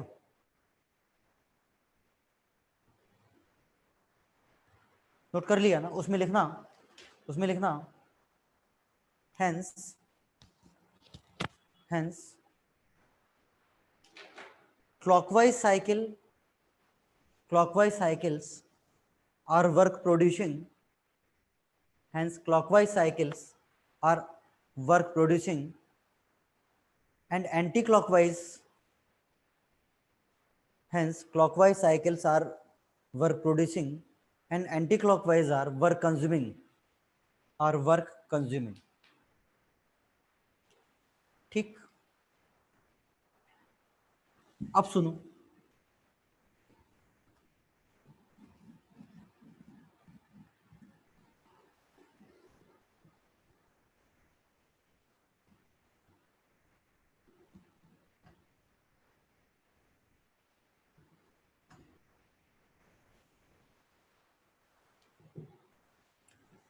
फोर्थ नंबर, एक कोई पीवी डायग्राम है,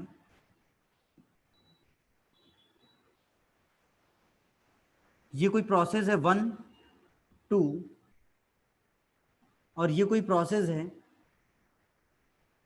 1A2, और ये 1B2। एक प्रोसेस है 1A2 और एक प्रोसेस है 1B2। मुझे एक बात बताओ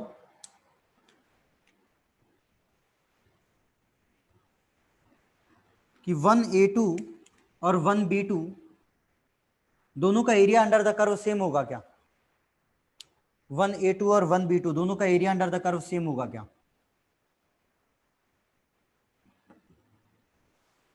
नहीं होगा यार, जाहिर सी बात है, बिल्कुल नहीं होगा। दोनों का area under the curve same नहीं होगा।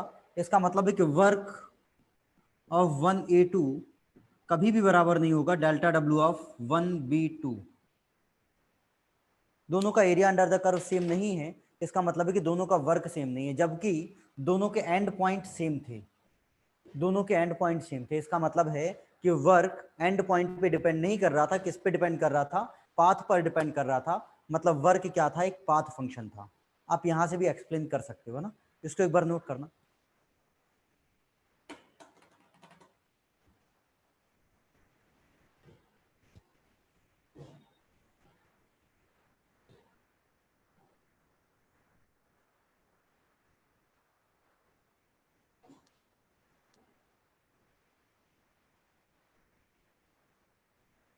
उसमें लिखना work of A and B are not same. Work of A and B is not same. Work of A and B is not same while work of A and B is not same while endpoints are same, while endpoints are same। while endpoints are same. It means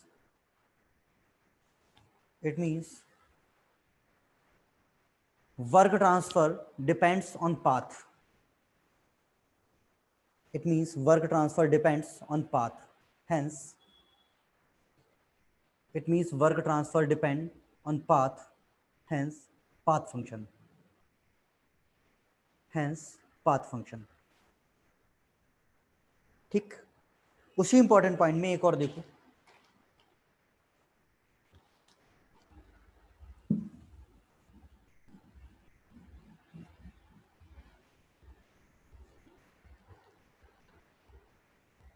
बेटा मैंने बोला कि work of A and B are not is not same while end points are same.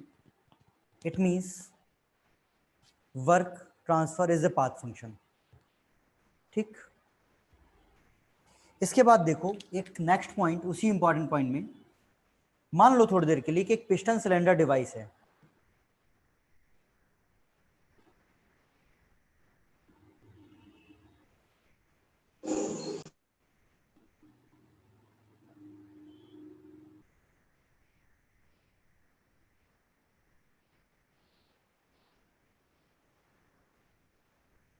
ये कुछ boundaries हैं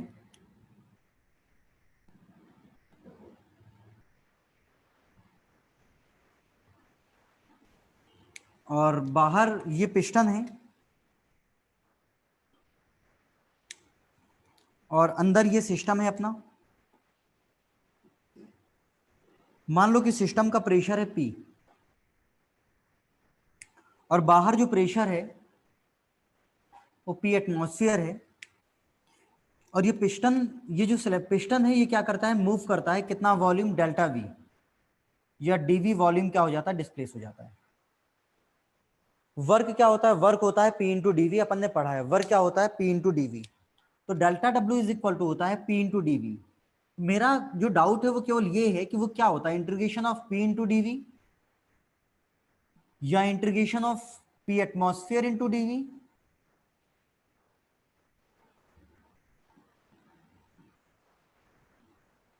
या delta W is equal to integration of P minus P atmosphere into D v या integration of P plus P atmosphere into D v. इन चारों में सही क्या है, 1 2 3 4.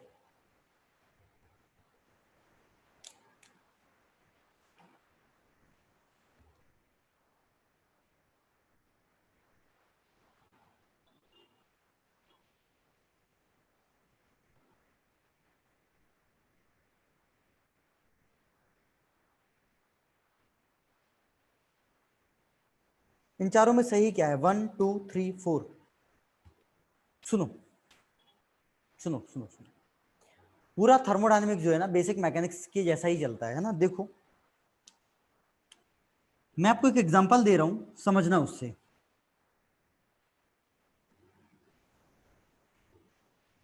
ये कोई मास है, ठीक है. मैं यहां पर कुछ फोर्स लगाता हूं F1 is equal to 10 kilo newton. यहां पर कुछ फोर्स लगता है F2 is equal to 6 kilo newton. और मान लो कि इस डायरेक्शन में डिस्प्लेसमेंट हो जाता है dx is equal to 2 metre. ठीक, ये एक बंदा है A जो इधर पे फोर्स लगा रहा था 10 किलो न्यूटन. एक बंदा है B जो उधर से फोर्स लगा रहा था 6 किलो न्यूटन और डिस्प्लेसमेंट कितना हो गया इस डायरेक्शन में, 2 मीटर. यहां बहुत सारे क्वेश्चन बन सकते हैं, क्वेश्चन सुनना ध्यान से. पहला क्वेश्चन तो यह बन सकता था कि A ने वर्क कितना किया. पहला क्वेश्चन बन सकता था कि वर्क A ने वर्क कितना किया, WA. A ने वर्क कितना किया, फोर्स इंटू डिस्प्लेसमेंट. A ने फोर्स लगाया 10 और डिस्प्लेसमेंट 2, 10 इंटू 2 20. ये A ने वर्क किया. दूसरा क्वेश्चन बन सकता था B ने कितना वर्क रजिस्ट किया. B ने कितना वर्क किया. बी कितना लगा रहा था 6 किलो न्यूटन, और डिस्प्लेसमेंट कितना हुआ 2, अपोजिट डायरेक्शन में है, 6 into 2 force into displacement minus में आएगा, माइनस 6 इंटू 2 कितना हो जाएगा -12 kilo Newton, kilo joule, sorry kilo joule. एक क्वेश्चन और बन सकता था कि नेट वर्क कितना हुआ, ए ने वर्क किया कितना 20 और बी ने कितना अपोजिट डायरेक्शन में किया -12, तो नेट वर्क कितना हुआ, W A minus W B कितना 20 माइनस 12, 8 किलो जूल। 3 क्वेश्चन बन सकते थे। ठीक, ऐसे ही यहां पर 3 क्वेश्चन बन सकते हैं। पहला, सिस्टम ने कितना वर्क किया, integration of P dot DV, P of system into DV, this is work done by the system. दूसरा, एटमॉस्फेयर के अगेंस्ट कितना वर्क हुआ, integration of P atmosphere into DV, P atmosphere into DV. तीसरा, net work कितना हुआ, P of system minus P of atmosphere into DV. ये तो गलत है ही, ये तीनों सही थे। बात समझ में आई मैं क्या कह रहा हूं, हाँ या नहीं?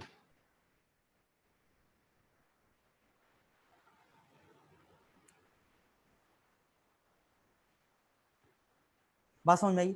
आप समझ पा रहे हो थर्मोडायनेमिक्स बहुत कॉम्प्लिकेटेड सब्जेक्ट है, जिसमें चीजें छोटी छोटी सी हैं, जो अपन को लगता है कि अपन को पता है लेकिन अपन को पता नहीं होती है ना। इसलिए थोड़ी सा धैर्य रखो, अपन एक एक बात करेंगे, है ना।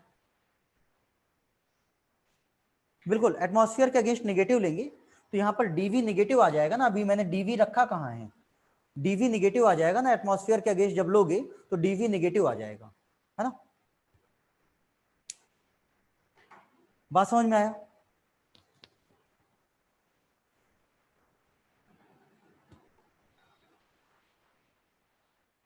सिंगल ऑप्शन में कभी नहीं पूछेगा, अगर पूछेगा तो पूछने वाला फिर पागल है ना, कभी नहीं पूछेगा। उसको मेंशन करना पड़ेगा, उसको मेंशन करना पड़ेगा कि work done by the system पूछ रहा है, वर्क डन अगेंस्ट एटमॉस्फेयर पूछ रहा है, या नेटवर्क पूछ रहा है, उसको मेंशन करना पड़ेगा, है ना। ठीक है, सुनो, एक मिनट देना मुझे।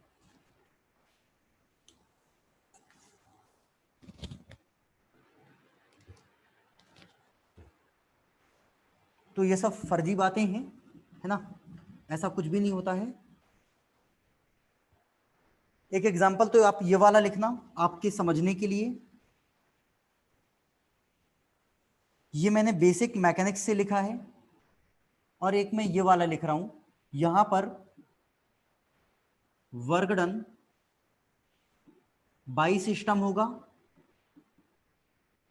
Integration of P system into DV, और दूसरा वर्क डन ऑन एटमॉस्फेयर होगा। आप देखो ऑन एटमॉस्फेयर लिख रहा हूं, वर्क डन ऑन नेगेटिव हो जाएगा ना, integration of P atmosphere into DV हो जाएगा। तीसरा, नेट वर्क डन लिख रहा हूं, integration of P system minus P atmosphere into DV हो जाएगा, है ना। दो एग्जाम्पल हैं, दोनों को लिख लेना, आपको समझ में आ जाएंगी बातें। इसको नोट करो, फिर आगे बात करते हैं।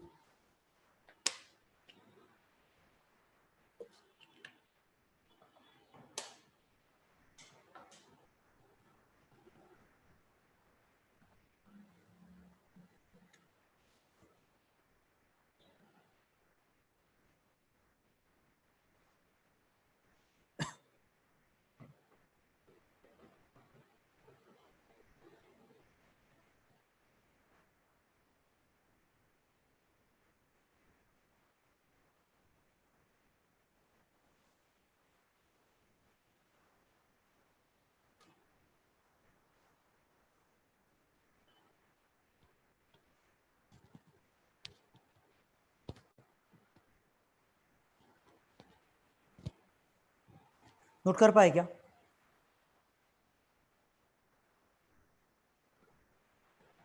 हाँ भाई, नोट कर लिया क्या?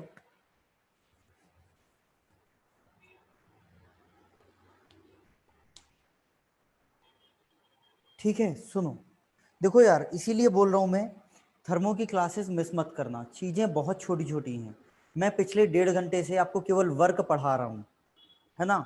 मैं वर्क ही पढ़ाऊँ आपको 5-6 घंटे, तो भी वर्क खत्म नहीं होगा। इतनी सारी चीज़ें हैं थर्मो में बताने के लिए, है ना। और बहुत बारीक बारीक चीज़ें हैं, आप समझ पा रहे हो, छोटी छोटी चीज़ें हैं जो अपन को सीखना है। तो थर्मो की क्लासेस मिस मत करना। आप समझो, अगर मैंने आपको ये वाली चीज़ नहीं बताई ना, और आपने ये चीज़ नहीं पढ़ी, तो मैं आगे कभी आपको समझा ही नहीं पाऊंगा कि work done by the system क्या है और work done against on the atmosphere क्या है ना। तो छोटी छोटी चीज़ें हैं जिनको अपन देखेंगे, और क्लासेस मिस मत करना, है ना।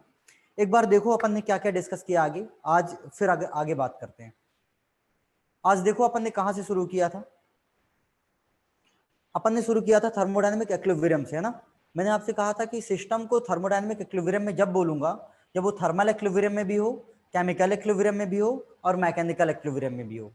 फिर अपन ने बात की थी माइक्रोस्कोपिक एंड मैक्रोस्कोपिक अप्रोच की। माइक्रोस्कोपिक अप्रोच मतलब मॉलिक्यूलर लेवल पे स्टडी, और मैक्रोस्कोपिक अप्रोच मतलब एक एवरेज स्टडी। और मैं मैक्रोस्कोपिक अप्रोच पे जब जाऊंगा जब प्रिंसिपल ऑफ क्वांटिनम सेटिस्फाई करेगा, और प्रिंसिपल ऑफ क्वांटिनम के सेटिस्फाई करने का मतलब है कि पूरा सिस्टम होमोजीनियस हो, यूनिफॉर्म हो, ठीक। उसके बाद हम लोगों ने बात की थी पॉइंट फंक्शन और पाथ फंक्शन की। अपन ने बात की थी कि वो जो एंड पॉइंट पे डिपेंड करेंगे वो पॉइंट फंक्शन है, और जो पूरे प्रोसेस पे पाथ पे डिपेंड करेंगे वो पाथ फंक्शन है, ठीक। और दुनिया में जितनी भी प्रॉपर्टीज हैं वो सारी की सारी पॉइंट फंक्शन होती हैं, कारण वो स्टेट को डिफाइन करती है, स्टेट पे डिपेंड करती हैं, प्रोसेस पे डिपेंड नहीं करती। फिर अपन ने बात की थी किसकी, वर्क की। वर्क में अपन ने 4 लिखे थे, displacement work, soft work, electrical work और फ्लो वर्क। अभी तक मैंने हीट की बात नहीं की है, बिल्कुल भी दिमाग में हीट जैसी कोई चीज मत लाना। जिस दिन हीट की बात करेंगे उस दिन बात करेंगे कि हीट क्या होती है। हीट आप समझो, अपने सोचने के लिए तो होता है वर्क, अपन ने सोच लिया वर्क सिंपल सा, लेकिन वर्क समझो, वर्क समझाने में ही मुझे 2 घंटे 4 घंटे लग जाएंगे कि वर्क क्या होता है। ऐसे ही हीट है ना। तो अभी हीट को दिमाग में मत लाना, कोई कंफ्यूजन मत लाना, है ना। केवल वर्क की बात कर रहे हैं अभी, है ना, केवल वर्क की बात कर रहे हैं, ठीक। वर्क की बात अपन ने क्या की कि इस दुनिया में 2 तरह की एनर्जी होती है। पहला एनर्जी इन स्टोरेज, जैसे मेरे अंदर एनर्जी है, लेकिन आपके अंदर खूब एनर्जी है, आप घर में बैठे रहो कुछ नहीं होगा। वो एनर्जी जब ट्रांजिशन में नहीं आएगी तब तक वर्क नहीं होगा, मतलब work is the energy in transition. और एनर्जी इन ट्रांजिशन है मतलब क्या है, प्रोसेस है। और प्रोसेस है मतलब क्या है, पाथ फंक्शन है। और पाथ फंक्शन है मतलब स्टेट को डिफाइन नहीं कर रहा है, मतलब प्रॉपर्टी नहीं है। और अगर पाथ फंक्शन है, इसको फाइनल और इनिशियल नहीं लिख सकते माइनस करके, मतलब इनएग्जैक्ट डिफरेंशियल है। और इनएग्जैक्ट डिफरेंशियल है मतलब साइक्लिक इंटीग्रल 0 नहीं है। और वर्क हुआ है तभी कहूंगा जब बाउंड्री को क्रॉस करेगा, मतलब work is a boundary phenomena, ठीक। आज की बातें कुछ कुछ समझ में आई क्या, हाँ या नहीं।